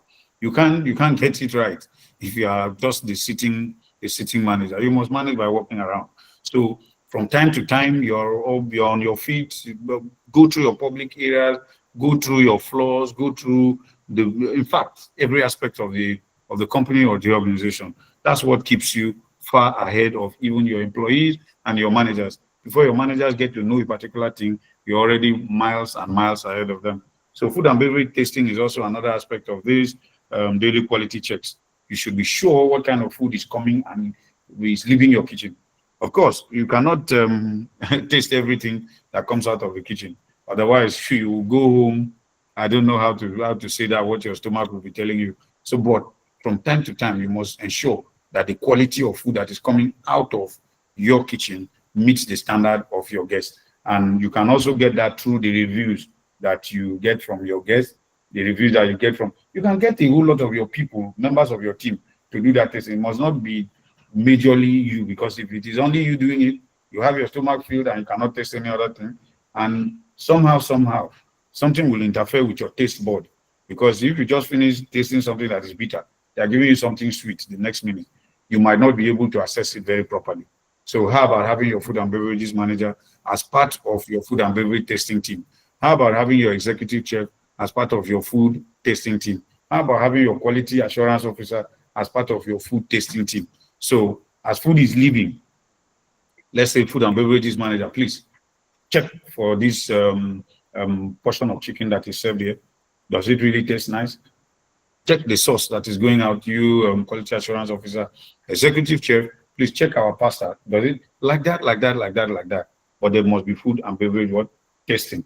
The same thing should apply to the beverages that you serve, especially for professional facilities that offer cocktails, mocktails, and the likes. So there must be somebody who is actually tasting whether the quality of alcohol going into one particular cocktail is recommended, or the quantity of alcohol is less or is higher than what is recommended according to guest demand. Be sure that you do not put round pegs in square holes. What I mean is, you cannot pick maybe one of your bartenders that is a serial drunk, and then you assign him with the idea of tasting your cocktails to be sure. What he will just do is he will keep drinking the cocktails and telling you he's tasting. So the normal way to have a sip of your cocktail to be sure that it is tasting nice and all of the recipes are intact is just by the use of a straw. So once you roll your straw in, just one tip is enough. So if somebody goes to start reducing the quantity of drink and telling you that it's tasting, that's not true again. Okay, we move to kitchen hygiene inspection. Of course, we've mentioned that where do your kitchen employees dispose their waste, all the things that they have that are no longer good. How do they shower? How do they come to work? How do they keep their fire extinguishers and all that? So hygiene inspections, you must do these things. Okay, where do they keep their food? Frozen foods, how do they keep boiled food away from other cold foods? So all of those things. Then maintenance rounds, we have talked about that. How many times should the routine maintenance be done? And how is it reported according to systems so that it can follow a particular workflow that enables one person to be able to make reference to whatever happened the previous time. Okay, then POS bill audit, of course. We're talking about point of sales bill audit. We talked about this when we're looking at what overbilling. So if you do your POS bill audit, you'll be able to know whether all of the items that were sold were actually the items that money was collected from. I'll give you an example. There used to be a facility that I worked for one particular time. When I did a forensic audit, it was in Delta State. That was somewhere around 2000 and I think 2019. Yeah. Okay, yes. The period between 2018 and 2019. Okay, so now when I did a forensic audit of that property, we discovered that they have been making sales. Okay. Like you come to the kitchen is very, very busy. Everybody's selling, cooking, selling. They have their catering orders. But then what is entering to back end, you go and check accounts. It is not the same. Like there is a huge difference. So people are selling, but people are not remitting. So you have to take into cognizance how you audit your POS bills, which means that whatever people are producing, the people that are selling are actually collecting the same monies. Otherwise, I can place an order in the kitchen, get my food, go and serve it to the guests and collect the money into my personal account. So kitchen will be recording that they have made so much sales, but back end, the money is not entering into company account. All right, let's progress.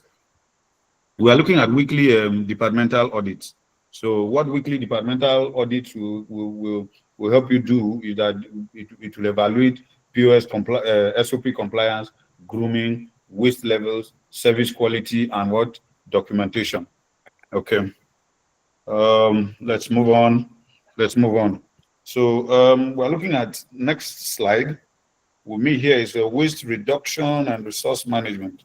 Waste will come from energy misuse. Certain persons within your property will just take everything for granted. So you don't have a use for an AC.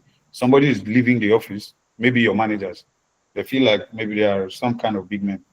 They will allow the ACs to keep running up until the following day. They're not using them. The person can be over the weekend. Somebody closes from work by Friday. He's not coming to work on Saturday. He's not coming to work on Sunday. He leaves an AC to keep running. What he's doing there is wasting energy, and he's also wasting the lifespan of that AC. So the AC is working for no use. He's not in the office to use it. So energy misuse is one. Water wastage, which does not demand an explanation. You can't leave your taps running for long hours, even when they are not in use. And then you end up, because the water is always there running, somebody is ready to waste it. So water wastage is another thing. Overproduction in kitchen. I mentioned this when I gave an example of preparing more food than necessary, especially for buffet functions. But away from buffet functions also, there are other overproduction instances. You can think of them in your kitchen. You can think of them. But if you have a chef that understands the simple principle, it took me a long time at some point to get my chef to understand how to calculate food cost of sales percentage. Okay, so your chef has got to come to the understanding, because so many chefs believe that thing is solely the responsibility of the accounts department, audit department, so they don't care. Whatever they are using, they tell you they requested for this thing, they used it. But if you sit down with your chef and make him understand that for each of these items he's collecting, it comes at a cost. So he must understand the principle of food cost of sales percentage. So he must know what is his opening stock. He must know what is his added stock. He must know what is his total stock. He must less closing stock and all of that, and then divide them by 100/1 and then get his cost of sales for the month, which should, by normal hospitality standard, not exceed 35 to 40%, given the prevalent food hike in food cost in Nigeria. Otherwise, before now, it used to be 30%. That should have been maximum of 30 to 32% for food cost. And then for beverage cost was valued at 28 to 30%. But as of today now, you can't sustain your operations with the food cost of sales of 30%. Of course, you will be overbilling your guests. So your food cost of sales will be somewhere around 35% to 40%. But then we are saying that you must reduce the overproduction in kitchen so that you can be able to meet up your food cost of sales. Let's go on. Over-ordering supplies is another thing. Things you don't need, you keep requesting for them. At the end of the day, you will discover that your cost of sales have gone very high your cost of operations. You can't manage well. You discover that at the end of the month, maybe you made 1 million naira, but because we're busy buying things that you did not really need immediately. We're not saying you're going to run short of supplies, but you must request for things according to what demand. So if you don't do that, you discover you made 1 million in an entire month and you ended up spending 900,000. So your cost is around 90%, and then you made only 10% of profit. Your owner should be very correct if he sacks you from a job. Okay, let's go on. You look at linen misuse. You also have staff carelessness. These are things you must guide against. We've talked about linen misuse the other time. We talked about staff carelessness. So management must implement energy-saving standard operating procedures. And like we mentioned, like Mr. Allen mentioned on Thursday, these SOPs are not just things that should appear in principle. They must have a document guiding everybody. So when we are talking about energy misuse, there must be a document that says at this point, before you close from work, ensure you turn off your AC, turn off the lights from every room as soon as you are done with the cleaning, turn off the cards, do this, do that, do that, do that. Those SOPs must be there. So energy saving SOPs must be there. Water efficiency systems must be there. Portion control, exactly, which is what will also limit the quantity of the overproduction by kitchen department. And if you don't have portion control system, your chef will just one day wake up because he has a lot of good meat in the freezer, and maybe one of the girls that works around his food and beverage department is eyeing him or her. Both of them are eyeing themselves. So he needs to give him food.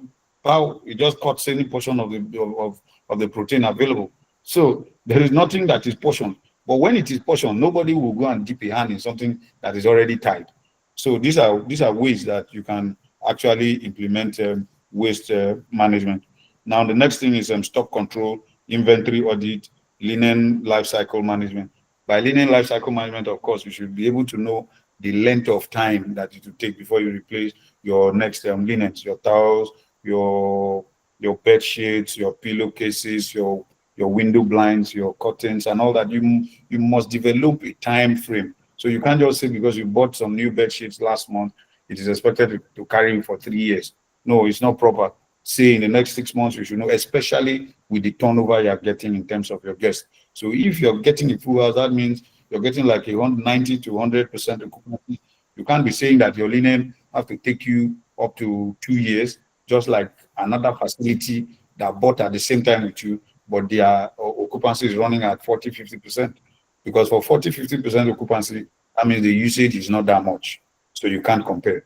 You must develop a linen life cycle management that takes into cognizance the length of time, the amount of usage. Okay. The questions are on the chat. Okay. The question says, on the matter of linen misuse, is it standard procedure to always wash duvet covers after a guest checks out from the room? That's the question. On the issue of linen misuse, if it is standard practice to always wash duvet covers after a guest checks out. Yes, that's the question. Did I get the question right? Yes, that's the question. Okay. Normal standard. I am not supposed to come and lie on a duvet that is unwashed after another guest has used it. So normal standard is that duvet is meant to be changed. You are supposed to change all of my linens for me so that I'm sleeping on totally new linens. I'm not sharing a linen that was used the previous day. So in fact, it is bad practice to recycle a linen that was used by another guest. Now, it will depend on how your laundry is able to manage what they are using in terms of the chemicals and what they use to make all of these linens. So that it is not by the frequency of washing them, but it is about the quality of how the laundry treats the linens. That's why I mentioned that there's a particular life cycle for each linen to be able to serve a particular hotel.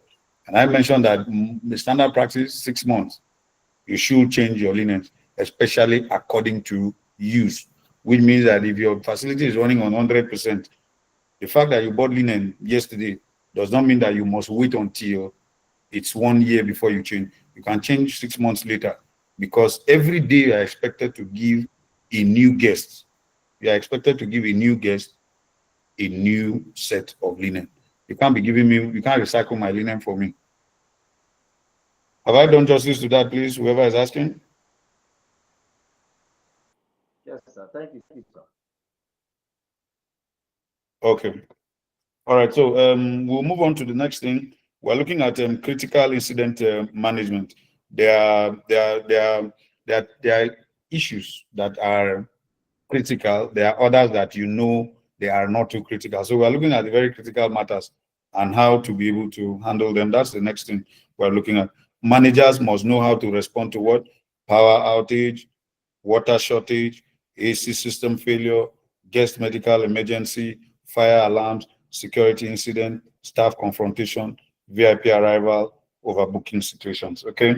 So I'm just going to touch on each one of them very briefly because of want of time. We're almost getting to the top of the hour, and I think we've got just 5 minutes of our time left. So I'm going to run on this thing. For power outage, of course, you know what it means that you don't have electricity in your property. You must develop a pattern in which you can be an alternative source of power, which will be able to make up for this, because no guest wants to listen to the fact that there is power outage and then they cannot see I mean, they can't find their way around their rooms.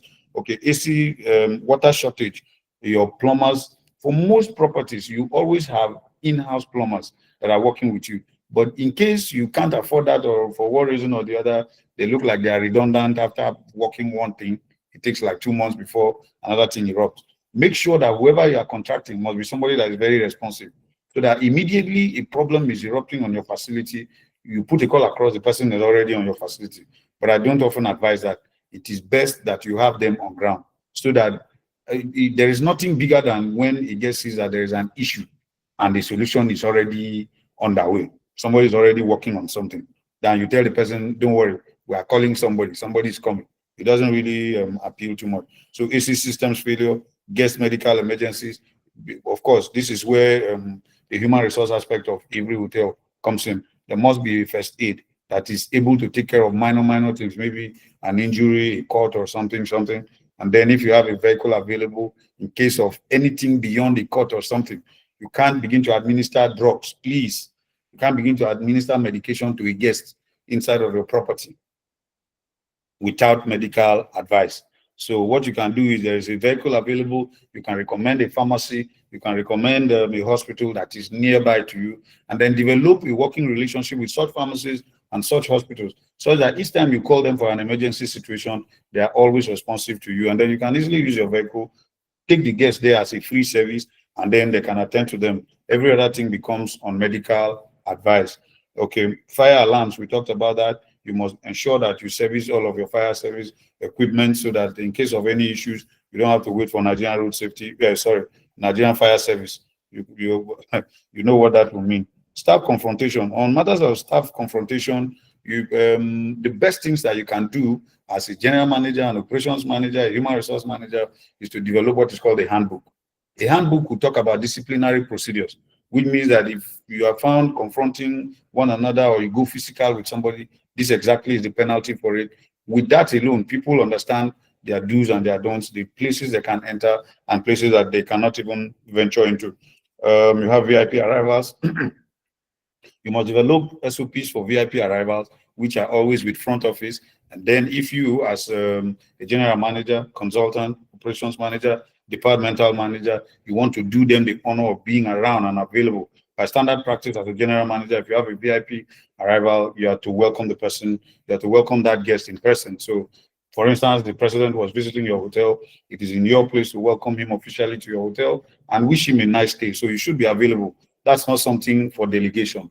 It's not something you delegate. You yourself have to be around for VIP arrivals, core VIPs. Okay. Overbooking situations. In overbooking situations, is where the collaboration within the hospitality industry comes in. You should have a handful of hotels around, so that if today you are overbooked because of one reason or the other, you can appeal to your guests that you have a hotel that is of similar standard with you, and that they are going to enjoy their stay, maybe for the 1 night or 2 nights when this overbooking is happening. And then after that period, you're going to bring them back. Then how to buy their loyalty is to let them know that the cost of transportation and other logistics are all to be incurred by you. You can just get your company vehicle, convey your guests to that particular property, and bring them back. So whatever they consume there and all that, is all on their own. But cost of transportation to and from the other facilities are all on you. So these are things that you can, these are all approaches that you can use. Okay, so let's look at some few scenarios. Okay, so okay, Mr. Thomas, there's a question. That Okay. role play, okay, this role play is supposed to be for students, but today's class was supposed to be 3 hours, but if you're done, good. So let me ask the question that somebody wrote on the chat. Is it proper guest bathroom stroke room complimentary when the guest did not use the previous one? Let me get that again. Is it proper to replenish guest bathroom stroke room complimentary, especially when the guest did not use the previous one? Okay. Okay, that what we're looking at is that a guest has checked out and didn't use any of their items in the room, in the bathrooms, yeah? Most times it's even a scenario that the guest is in the room and they've not used the amenities. So Okay. let's look at both scenarios. Okay. Okay, let's look at both scenarios. In one scenario, if the guest didn't use them and is another guest checking in fact, in both scenarios, there's no need to replace because you're trying to also maximize or you're trying to minimize cost. So what is the point in replacing what is unused? But if a guest has ventured to use any little part of it, it deserves to be replaced. Let's say you walk into a room now, the guest has a toilet paper, toilet roll, okay, and the person has used it. Now you can see that it is still bulky, but it has been used. It is in your place to request from the guest if he will require that toilet roll replaced.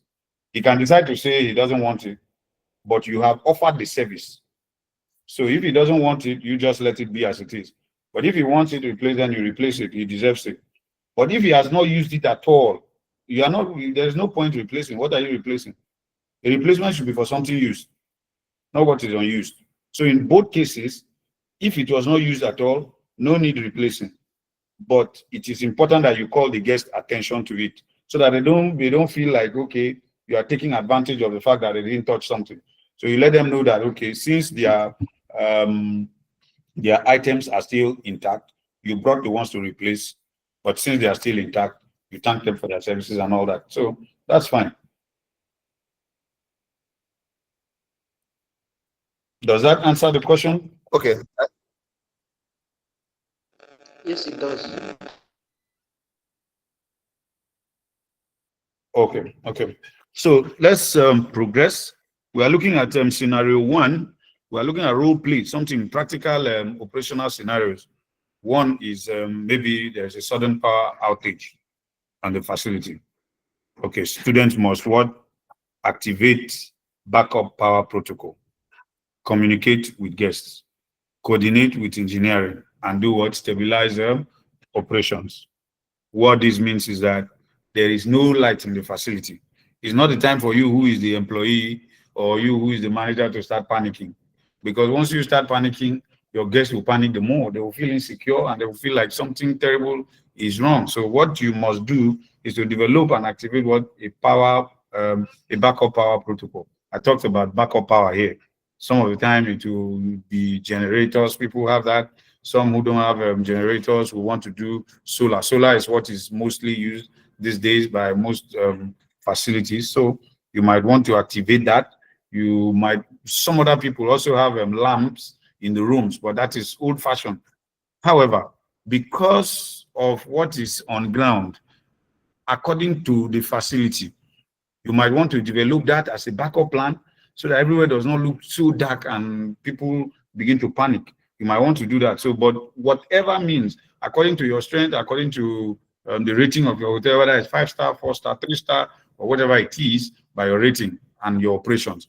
But you must develop something that immediately lights goes out, people always can still see. The place is not totally dark. That's number one. And then you must also communicate with guests. You don't just leave them in the dark because there's no light.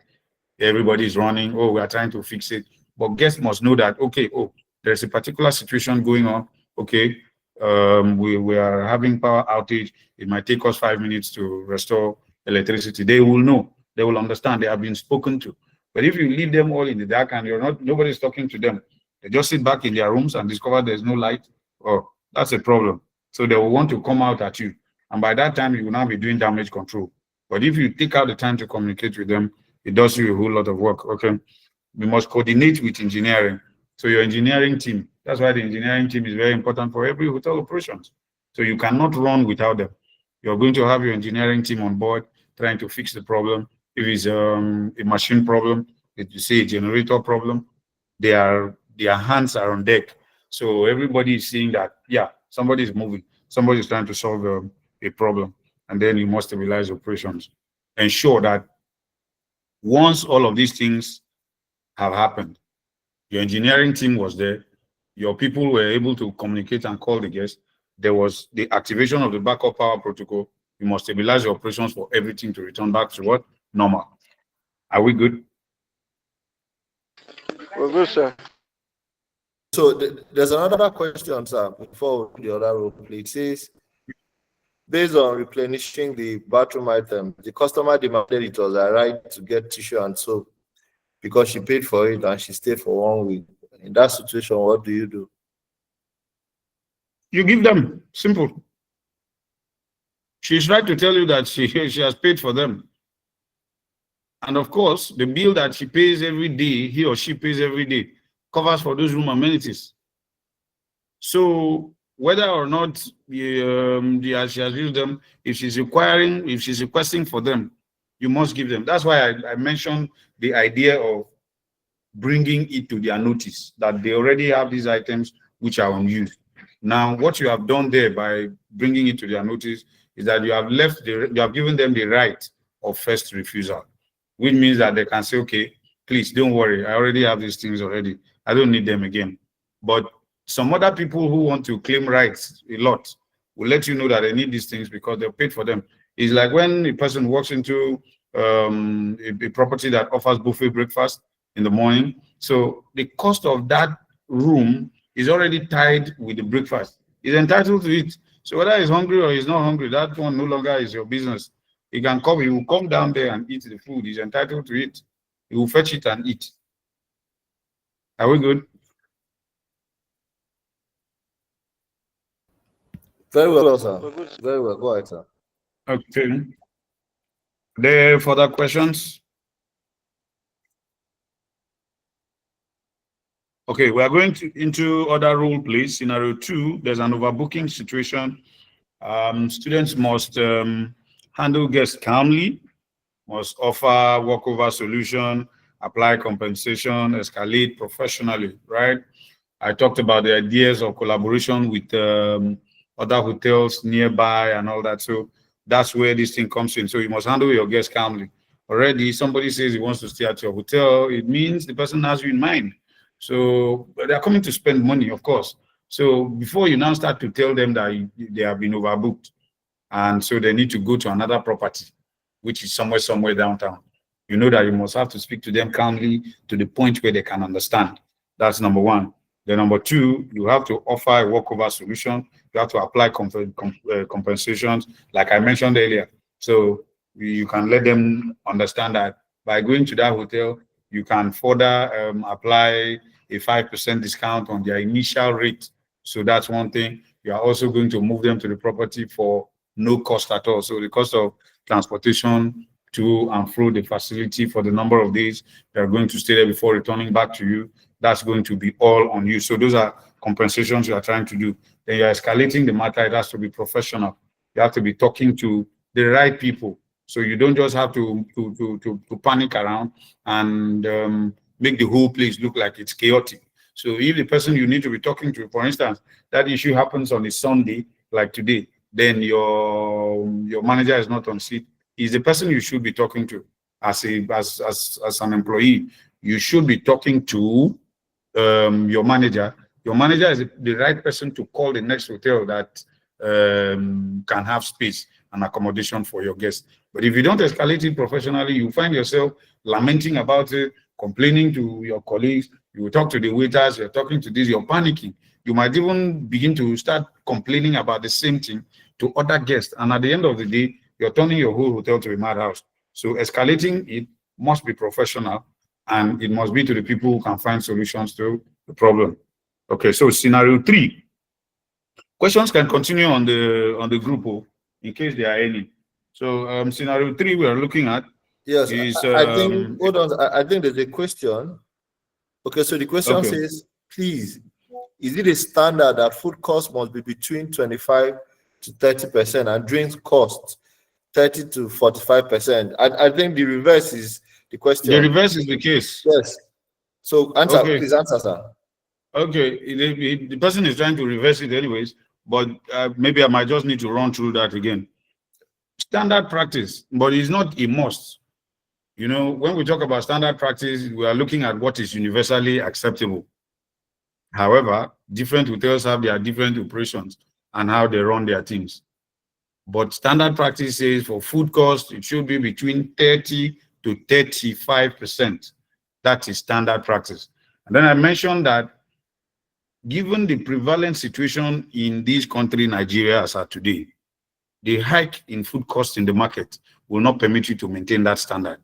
So it will be difficult for you to run on 30 to 35%. If you try to do that, you will be overbilling your guests. And at the end of the day, you are trying to make more profit and then you end up losing your guests. So as of today, the recommended should be between 30 to 40% food cost of sales for food. For beverages, it should be between 28 to 30. Given the prevalent situation in the country again today, you can keep it at 30 to 35. Does that answer the question? Okay, I think the person has said, please, I think everybody here should also be taking note of those percentages, because I know you also mentioned kitchen's prevalent cost of production at the end of the month. Yeah. Every manager here should have that at their fingertips. Write it down, calculate it. You make mistakes, but they need to hear that again. So you can take the kitchen food costing again before I take the next question, sir. Okay. All right. So what I was basically looking at kitchen food cost in the idea that I said your chefs most times will not be looking at the fact that they are responsible for the costs of their kitchens. They feel mostly the fact that they are actually cooking food exonerates them. So that thing is meant for accountants. It is meant for auditors. Those are the people that should be bothering about what is the cost of their kitchen. But standard practice is that you must, as a manager or a general manager, consultant, or your an operations manager, you must bring your chef. Whether he's a local man cooking amala in one joint, the fact that you pushed him to become a chef in your facility and you want him to run professionally, you must put him on the seat, and he must understand what food cost of sales means. So he must determine his food cost of sales percentage. It's like back then, we used to work with one owner that will sit you down and start talking about the principle of the apple and break even. Chefs must understand what it means. At what point did their kitchens make profit? At what point did their kitchens make losses? So to begin a new month, my chef cannot come to me and say that he does not have his food cost of sales at his fingertips. That it can't work, it can't happen. So by the 5th of a new month, he already has number 1. He shall have taken his kitchen stock. So this means that at the end of every month on the 30th, breaking 31st, or breaking into 1st, which is like today now is 30th, my chef should be in the kitchen, take care of all his stock. That one is stock report. It's a different report. Then comes the issue of food costs. So he must tell me how much the total cost of every food item that was in the kitchen in November, as at November 1st. Are we together? Yes, go ahead, sir. Yes, sir. Which is known as opening stock. That's what he opened his stock with, right? Then there is something you now say add purchases. Add purchases is looking at whatever else was bought in the course of November. Opening stock is talking about what was in the kitchen when it was November 1, 2025. Add purchases is looking at whatever item again was bought in the course of November up until today, November 30th. Less closing stock. Less closing stock is now talking about whatever is left at the end of November. Are we together? Yes, sir. Go ahead. Okay. So by the time you put all of these things together, you will be able to know how much it is you had in your kitchen at the beginning. You have valued it because you must value them. If the chef does not value all those items, you will not know whether he's overspending. So the chef, what all of these things mean is that the chef must be able to know his opening stock. He must be able to know the added purchases. He must be able to less his closing stock from all of what was opening and what was bought again. And then you times it by 100 and divide by 1. You have your food cost of sales percentage. You should know what it costs you to produce all that you produced within the course of that month. And then you put it back to the chef. This month, total of what you have spent is maybe, let's say, 700,000. From all of this food cost of sales mathematics we did all, it means that you spend almost 70% in production, which means the only profit that was made from your kitchen was 30%.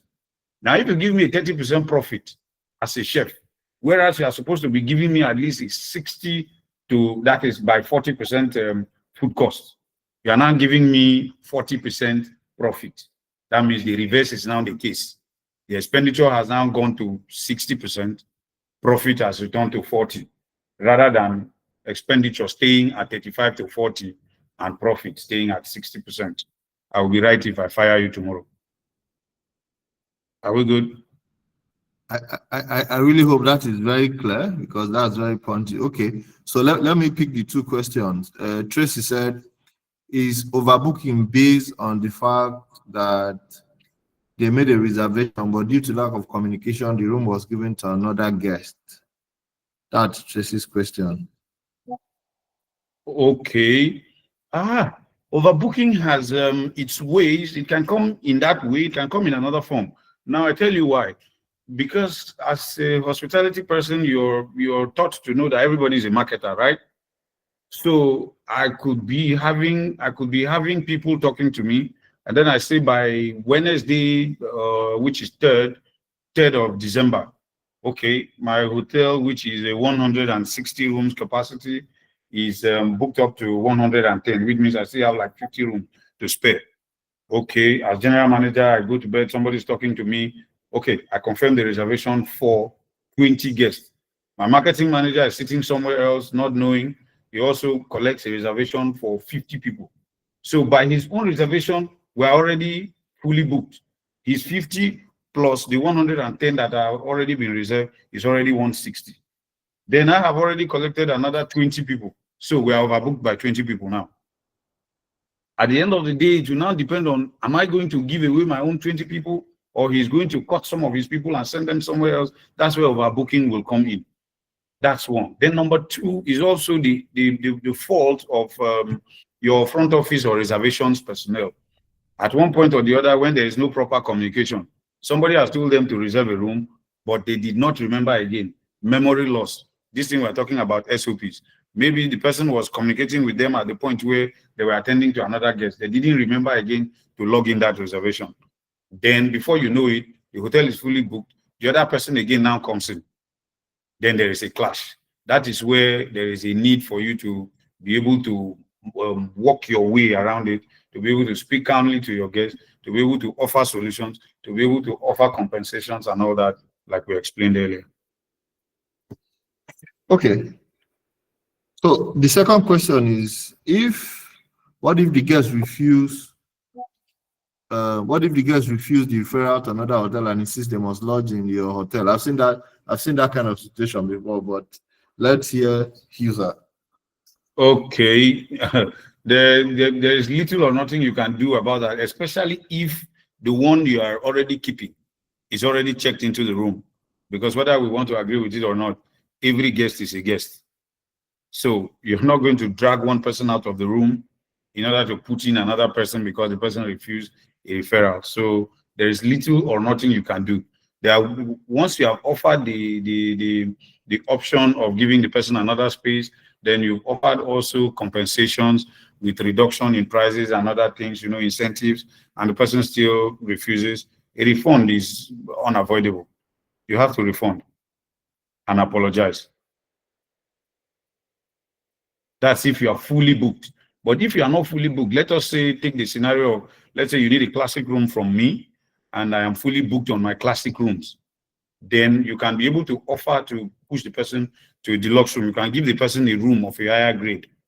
You understand? You can upgrade the room if he has refused totally to go to any other hotel. You can upgrade the room to a deluxe room, to an executive, to a presidential suite, whatever it is, with discounted rates. You can do that.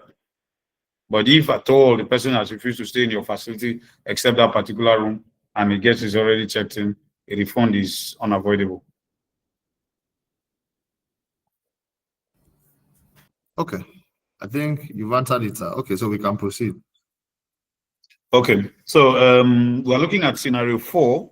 I think we've seen scenario 3, which dealt with a dirty room complaint, where students must investigate, provide. Okay, we have a raised hand, sir, Mr. Lade. Okay, Please, okay. Unmute and ask your question. Thank you very much. Mine is more like a support, basically, because just like it is, this is an avenue for us to also, share experience. I think from what our tutor is giving us, I want to quickly buttress it based on experience as well.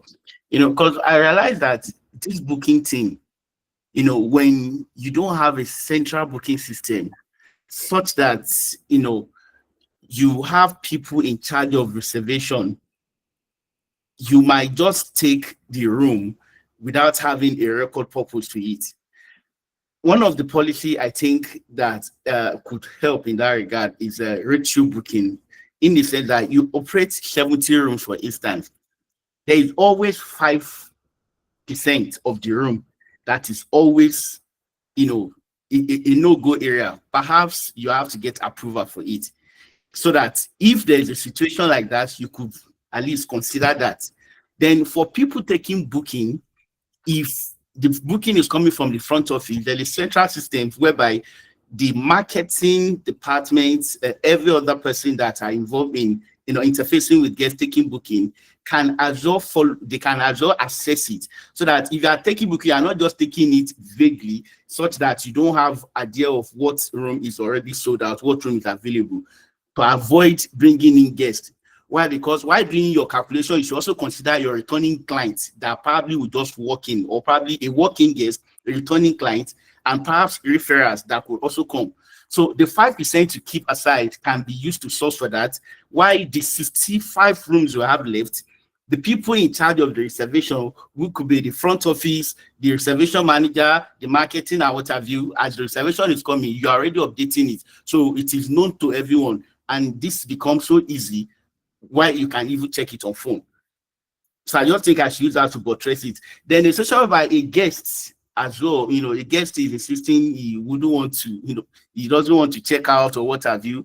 A lot of times I get that you just have to find a way, to upgrade them, which of course he has mentioned. Then by so doing, it will give you a leverage not to lose that guest, and you can also maintain, good customer relationship. Thank you very much. All right, thank you. So Thank you. before Mr. Thomas finishes, I think I would say something. Most times, most big brands intentionally overbook. That's training for some days or another day.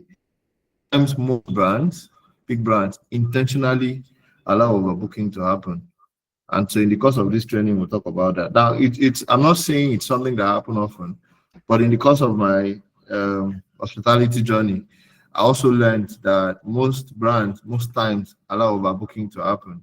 So we will talk about that, the benefit, the bad part, the good part of most times allowing certain things to happen. But there are times brands overbook, because I've also had personal relationship with brands that allowed overbooking. They knew they were full, but they overbooked. They took more reservations. How they were going to manage it, it's something we need to study. But I've had similar experience with two international brands that allow the overbooking to happen. So it means while for most of us, We do in that too. some of our brands, it might be a bad thing. To some brands, they use it for whatever purpose we will definitely learn before the end of the training. So we need to look at all the scenarios, because when it happens as a manager, most times, yes, you might not think very well, but this training will help you. Practical scenarios know how to manage those instances. So, Mr. Thomas, please continue. Okay, so we were looking at the scenario 3. Scenario 3 looks at dirty room complaint, which students must investigate, must provide recovery, coordinate, housekeeping, follow up. And then on scenario 4, we're looking at a delay in room service order. Students must redesign the workflow to eliminate bottlenecks. Okay, I think these role plays are already self-explanatory. In investigating, let's say there's a dirty room complaint, you don't just assume that whatever somebody said is correct and whatever somebody said is a lie. You must investigate. You must check thoroughly into the situation. Is it that this room was properly cleaned yesterday or this morning, but that the guest came in again, made the room dirty, and is now complaining that housekeeping has not done the right thing? So these things happen there everyday scenario. So you want to know whether truly this thing was not done, or maybe it was done, but it was not properly done by your own team member, or that the thing was properly done, but then there was a guest coming in and he messed up the room again and needs extra service. That can also still happen. But once you have investigated, you need to provide recovery. You need to start looking for ways in which you can make the situation right. So whether or not your employee is telling you that, okay, yes, I've already cleaned that room and all that, but the guest complaint is still there, you should be able to provide alternative service. Just by telling your employee to go over there and remake the room, it does not cost a thing. Of course, you are not going to be putting in new how you call facilities again. You're not turning in new bath soaps or shower gel and all of that. The simple things you're doing is maybe to carry a mop stick and then go back, remake the room, remake the bed, if that's what the guest is requesting for. So that's it. And then coordinate housekeeping. Of course, you cannot coordinate for bigger brands. You know, you will want to develop a property management system that also updates. Like if my housekeeper is done making each of their rooms, that reflects already on the system. So I can sit from my general manager's office and be able to know that this room has been made. My housekeeping, my executive housekeeper should know. The front office should also know. Marketing department should also know. So that property management system should be able to update all of us at the same time that that service has been done and it is coordinated. Like that housekeeping report is coordinated. Everybody understands what room is available, what room is occupied clean, what room is occupied dirty, what room has not been made, which one is in the process of making, and all that. And then most importantly, finally, there, you must follow up. If you, in fact, all this training will be down to zero if you don't follow up on things. Anything, anytime, anywhere, you must follow up. Whatever you have said, whether it's SOP, whether it's time management, whether it's waste reduction, whether it's in cost of sales management, whether it's in food and beverage operations, front of it, you must follow up. As you say, this thing should be done, you follow up to ensure that it is done. When it is not done, you follow up to ensure people are disciplined and all that and all that. So scenario 4, we're looking at a delay in room service order, and we said students must redesign, the workflow to eliminate what bottlenecks. If you are coming to serve me food, I don't need to know whether your manager needs to sign a docket before it is going to move to the order taker, before the order taker will move to the kitchen. I don't need to know that as a guest. So you must eliminate what bottlenecks. Whatever bottlenecks are there, they are all part of your own operations. But if the time for me that you gave me to come and serve my order is in 30 minutes, by 30 minutes, I expect that I should have my meal, or even less than that. So you can under-promise me and over-deliver and reduce all of the bottlenecks that I need to go through before I get my service. Okay, so we are on conclusion with mandate. That's to say we are gradually winding down. We're looking at, as an operations manager, You are the engine of the hotel. So your mandate is to ensure that there is order, there is structure, there's predictability, there is efficiency, there are zero gaps, there's seamless guest experience, and the fact that you must lead operations with what? Precision, discipline, and clarity. Ms. Allen spoke about the idea of discipline the last time when he was talking about leadership. It is one thing that as a manager, if you don't have it, you're down to zero. You must have discipline over yourself, number one, and then over others, secondly. Because if you don't have it for yourself, then you cannot discipline others. You must determine when something has crossed the line. You must determine when to walk away. You must determine when you need to punish, and you must determine what punishment is fair enough and what punishment is vindictive. You must take away your emotions when you are enforcing discipline. So you must remove your emotions out of it.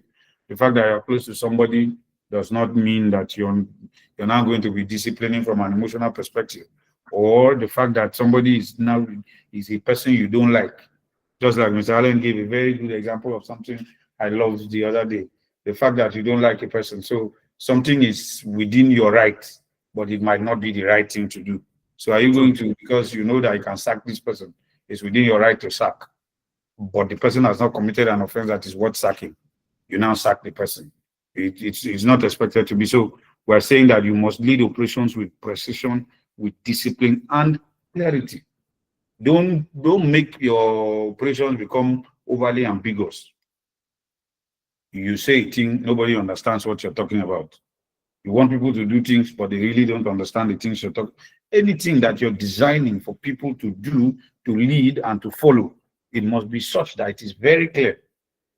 The manager says this thing should not be done. If you do it, this is the penalty. This person had done it before. This is how he was punished about it. So it must be clear. Okay. And then you must ensure that the hotel runs smoothly every hour, every shift, every day. Are we good? Okay, we have two questions before the resolution, sir. Okay. So the first question says, please, you mentioned a formula for food cost of sales and how to calculate the profit and expenditure for the month. Can you please throw more light on it? See, I think this is where you have to ask people to carry pen and paper. People should carry pen and paper and don't do this too much. Mr. Allen. Yes, go ahead, sir. I think we will have to put up a separate class for this. These things are broad because it will involve a lot of accounting as well, because it comes with some form of accounting. You're now beginning to look at your profit and losses for the month. That is in assessing your income statement. True. You're taking into cognizance what part of your hotel is really making profit, and what part of it is really lagging behind. That will also lead you into management account.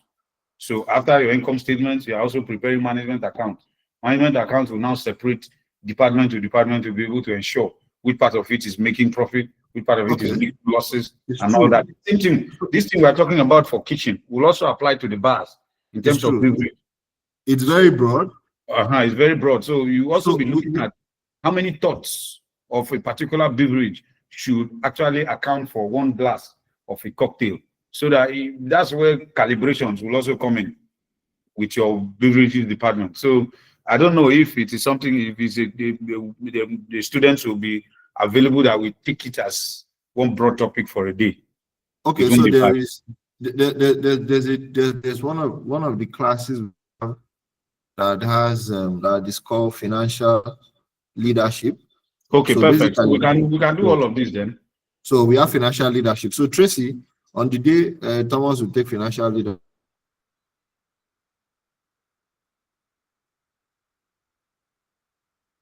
Hello, Mr. Allen, I can't hear you again. We would expatiate further. That's it's better now. Okay, so I was just saying that the financial leadership training will really throw more light on most of these things and detail it a bit, so that every departmental manager, front office manager, operation manager here would expand their knowledge. And if the ones that know already have clarity on most of these things, because like in the course of this training, I've also learned quite a lot. So Tracy will handle that. Okay. But so Thomas, that particular slide will be sent. So the next question here says, what is the best time for housekeepers to stop cleaning a guest room? Is it right to tell a guest that cleaning ends by 4 p.m.? Well. For me, if you want to ask me that as a direct question, there is no time that is too late to clean a guest room. As far as a hotel is concerned, hotel is supposed to be 24-hour service. However, there are certain operations that run from time to time. But when those operations come into conflict with a guest request must always prevail. What am I saying? Okay, we don't allow people to swim in the pool after 6 p.m. It's part of our practice. A guest comes back and he says, oh, I'm terribly hot from wherever I'm coming from. I went to play football or I went jogging and it's already late, but the pool has lights and you have a lifeguard. The lifeguard is still around in the property at about 7 p.m. The guest says he's a good swimmer and he wants to swim.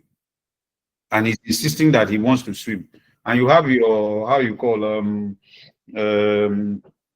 your indemnity. You've already written them all on your pool side. You should allow the guest to swim because he is requesting it as a service, which is paid for. So you can give it. So your guest left maybe in the morning. He has a conference somewhere downtown. He doesn't want anybody to enter his room, maybe because he left valuable items, gold and all those things on his bed. So he went and with particular instructions, nobody should enter my room. Then he returns back by 6 p.m. and he says he needs his room clean. Then you now give him that principle of we don't clean our rooms after 4 p.m. No, that's no longer hospitality. That's more like you are bringing the military into hospitality, where 4 is 4. Nobody is flexible. So we learn that we must be flexible with our operations, knowing fully well that our guests are the first, in fact, the ultimate reason why we're in business, why we have a job, why the property is established is because of the guest. So once the guest is requiring a service that he is entitled to, I'm not saying if a guest now comes and says you should shoot your colleague because he's a guest, you should go ahead. No. But a service that he's originally entitled to. You are supposed to clean his room. So the only difference now is in the timing. He wasn't available at that time, or maybe he wanted to clean his room. Perhaps he was so sick or something happened and he really needed to sleep. He was already asleep and he said, do not disturb. Then he now asked for that cleaning by 6 p.m. and you tell him the law says after 4 p.m. his room has to be dirty till the following day. It doesn't make sense. So you have to be flexible with your operations so that they take into cognizance guest needs. Does that answer it?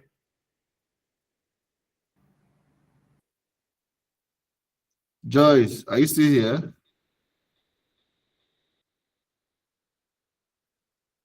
Okay. Joyce says yes, sir. So I think you answered. Okay. Yes, sir. Thank you. All right.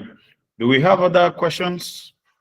Yes, Yes, I sir. think Mr. Kufre, you can unmute. Yes, right, sir. Thank you so very much. It's a wonderful evening and so blessed. I want to quickly ask, in terms of company policy, the policy of the facility and what is obtainable as far as international best practices is concerned. Where can we find a leveling playing field?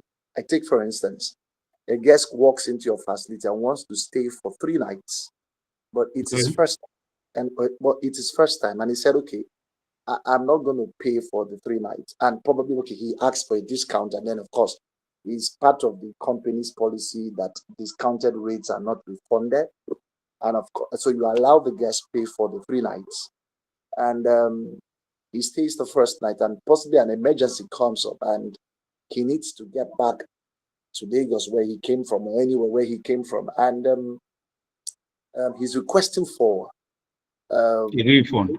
maybe a refund, and you're not giving that. Okay, and they said, okay, sorry, our policy does not allow for refunds. And okay, the guest is saying, okay, can I use the funds? Can I eat with it? Can I drink with it? Or can can we postpone?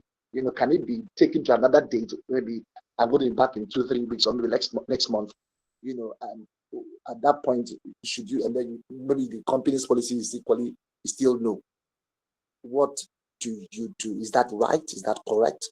What is obtainable? Okay. It's a dicey situation. Those ones are what I call some of the damages that are unavoidable damages. You understand? So how it works is a lot of people will want to come into the hotel because they need some discounts from you.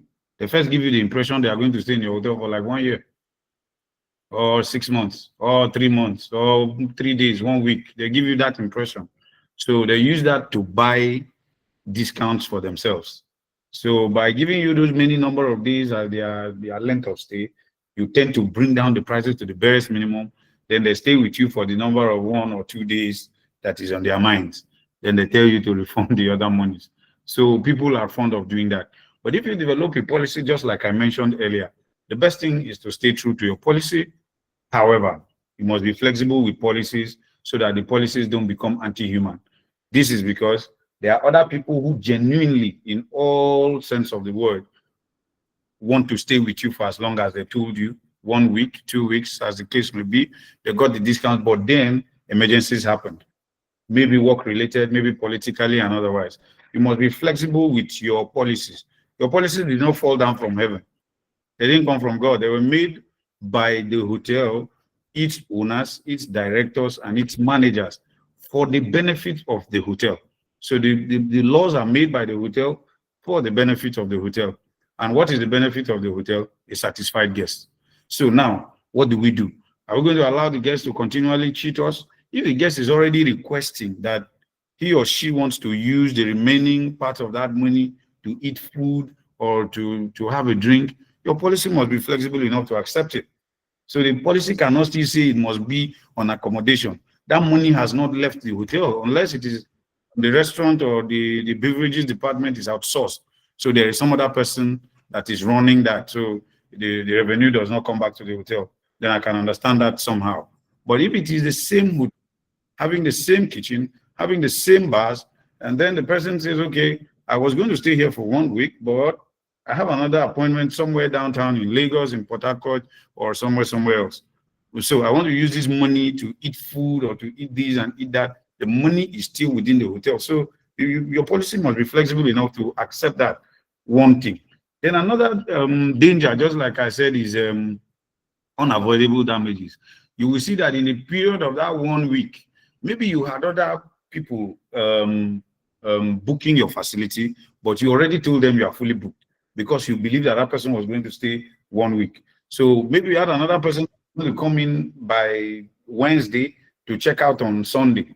But because this person came in today and says he's staying for 1 week, you say you are fully booked. Then he wakes up on Tuesday morning and tells you he's going. You have now lost the guest that should have stayed from Wednesday to Sunday. So what do you do? In that case, if the guest is already telling you that that money can be useful for him at another time, that means the money is still within the hotel. So your policy should be flexible enough to allow him. But it is when he's now requesting for a refund, that's when you will now begin to know that you can put up additional charges. Now, how brands will want to do it so that it does not lead to plenty of arguments. Whatever it is that is your policy must be written in black and white to avoid litigations, to avoid quarrels, to avoid arguments. So all of these things that we're talking about, your rules, are they in paper? Are they in black and white? Or it is at the point where the guest is now requesting for his refund. That's when you're telling him about your company policy that does not agree with refund, that does not agree with him spending this money here and there. That will be very unprofessional, So whatever it is that is this your policy, whatever it is that you feel that you're going to tell to this guest, let it be in black and white, written for him to sign before the check-in. So now he knows that that thing he's trying to do now to come and say he's leaving on Tuesday, when he told you he will check out on Sunday, it will attract a charge because it was already written in black and white and his signature is appended to it. So whatever else you decide to bend or give him small favors, he will now appreciate it more. But if it is not written, if both of you just had the communication, I'm going to stay for 10 days, and then you checked him in on the 4th day. He said he's going. At the point of departure, you now start to tell him about all the principles and all the rules of the organization and the policy. A very intelligent guest who is legally sound will just ask you where it is written. Where is it written? And once they ask you that question, you are thrown you off balance. Because you didn't write it anywhere. You and him don't have that agreement anywhere that if he wants to leave, he cannot get back his money. He can even charge you to court for illegally possessing his monies. So that's it. The best thing, whatever is the policy, write it in black and white. At the point of check-in, have the guest sign. However, if he decides to check out before the expected time, if the money is still with the hotel and is willing to spend it in the hotel, bend principle and let him spend it in the hotel. If he decides to keep it for a later date, it's also not a bad idea. It means that the money is still with the hotel. It's just left for him to come and use it at another time. That's the best things you can do. Mr. Thomas, there's another question, but I want to say there's another question. Mr. Kufre, has your question been answered before? Yeah, absolutely. Absolutely, sir. Thank you very much. Okay. Mr. Thomas, I want to say this class, maybe I'm the one that is learning more. So for people that missed today's class, I would say, I'm sorry, I'm learning so much from today, because most of us think because we've attained the point of maybe consultants, we don't learn. I've really learned a lot today. So let me ask you that question. Tracy says, as managers, do we have the right to kick out customers that refuse to make payment after neglecting to pay upfront for a long stay and resulted to paying out 2 days when reminded, and is also unruly toward staff on daily basis? Can managers kick out such guests? You reserve that right. First, you mention particular things. The person is owing you money and is not paying. Then again, you've given reminders and the person is unyielding. Then third again, you say it's becoming unruly to employees. Even if the person is your tenant, he cannot become unruly to the landlord and say he must continue to stay. You can actually move the person out of the hotel. But before you reach that point, be sure, just like I said, a whole lot of things depend on the pattern of communication. If you do all the communication that you have been dealing with him, is all verbal. Today, your front office manager goes to ask him for money. He say he doesn't have, he will pay you tomorrow. The next day, your marketing manager goes to ask him. He say he doesn't have, he will pay you next week. Next week pass. Then maybe there was somebody that referred him to you. All these things are still word of mouth. You talk to me, I talk to you. Nothing is documented, nothing is written. But when you develop a pattern where every particular aspect of what your communication with this person is documented, the thing is stated there that at your front office before a guest is checking in, that payments are meant to be updated daily. For certain other brands and properties, anyways, like I said, property management softwares are developing every day. For my brand, what we do is you have a system where as you come in, you check in. You let us know the number of days that you're going to stay. On the day that you're going to check out, lights will turn off automatically from your room by 12:30. So you can't continue your stay because nothing works again.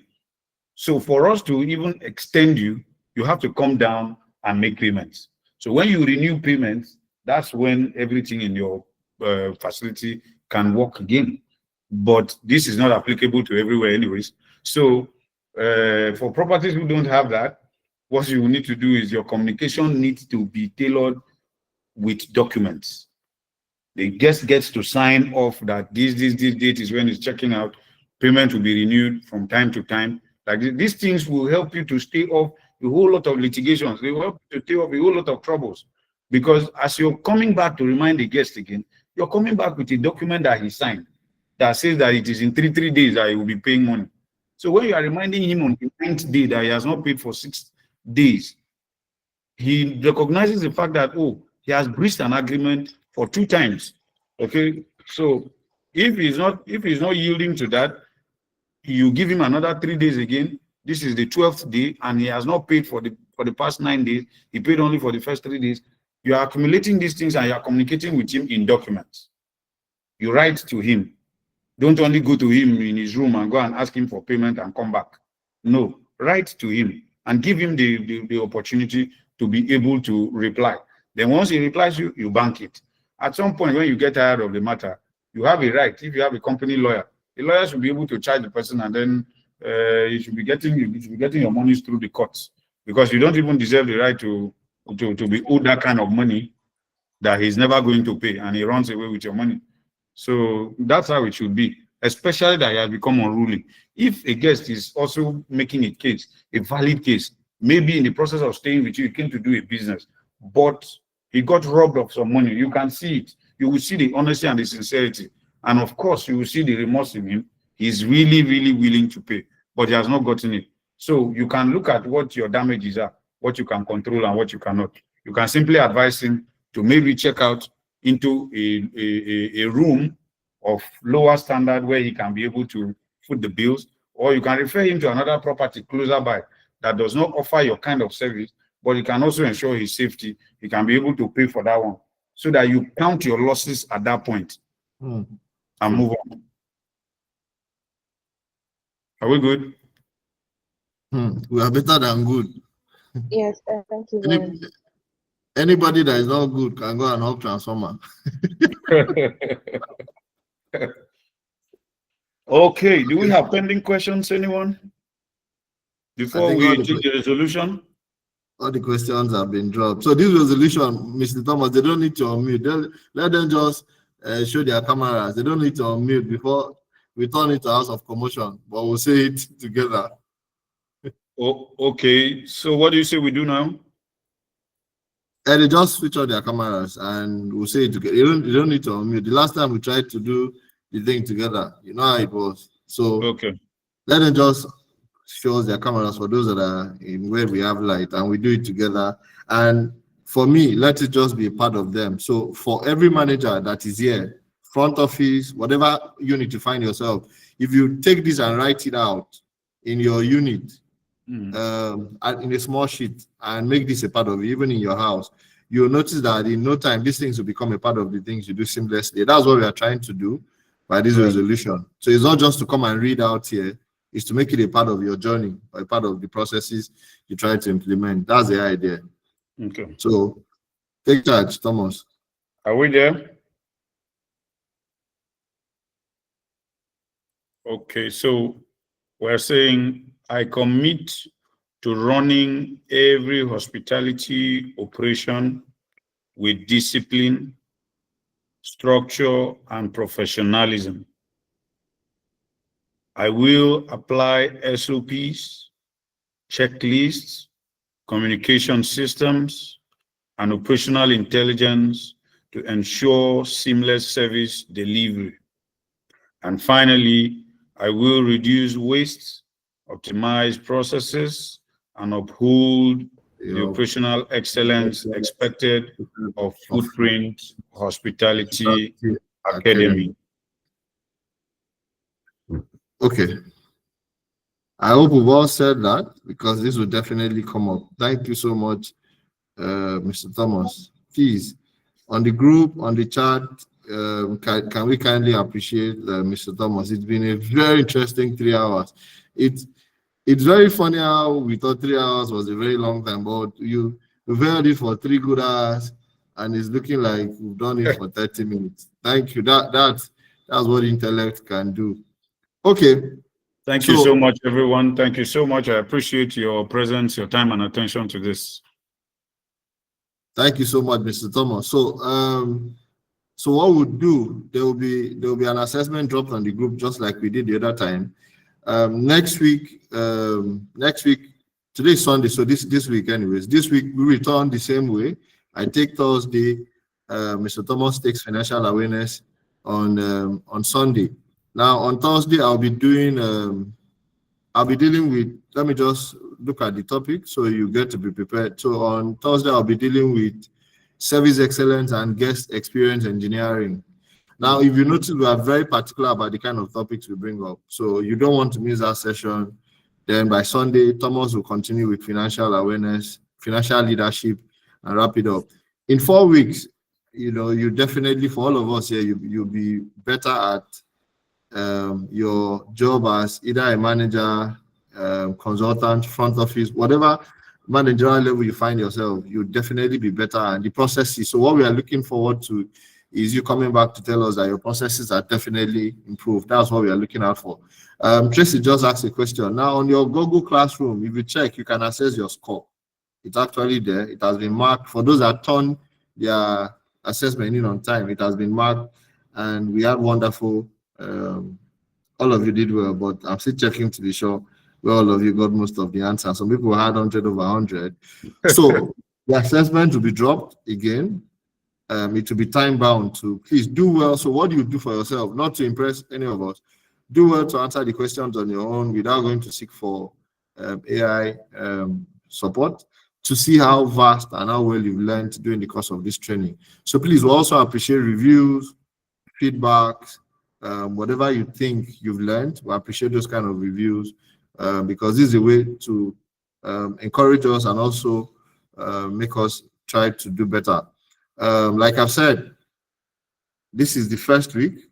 We have 3 more weeks to go, but I can assure you that just like you experienced Mr. Thomas today, the next 3 weeks is going to be very far more interesting. And definitely at the end of the day, everyone here will be better ambassadors of Footprint Hospitality industry and like Footprint Hospitality Academy.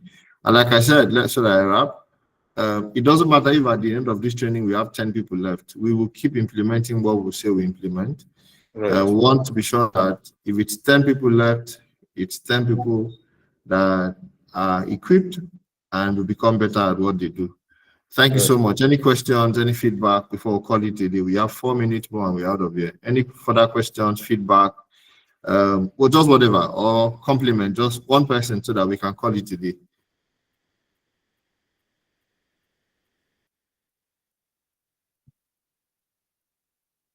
Okay. So in the absence of any question, okay, Mr. Isaiah, go ahead. Yes, sir. Thank you so Right. much, Mr. Thomas. Thank you so much. This class has been very insightful. I mean, the simplicity at which you did these things. You know, there are some Thank you. questions that we just think that we know or we have answers to, but the angle from which you address them are just amazing. Thank you. Thank you so much. Thank Thank you you. so much. Thank you. Thank you. Thank you so much, guys. So we look forward to having your assessment once it pops up on the group.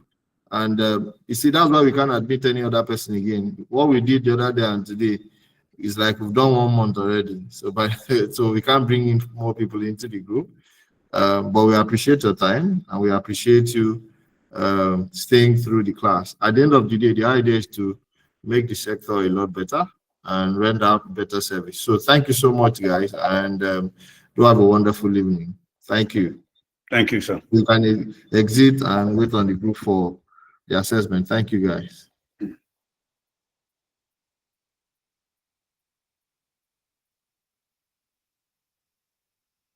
Thank you, sir. Have a good evening. Thank you.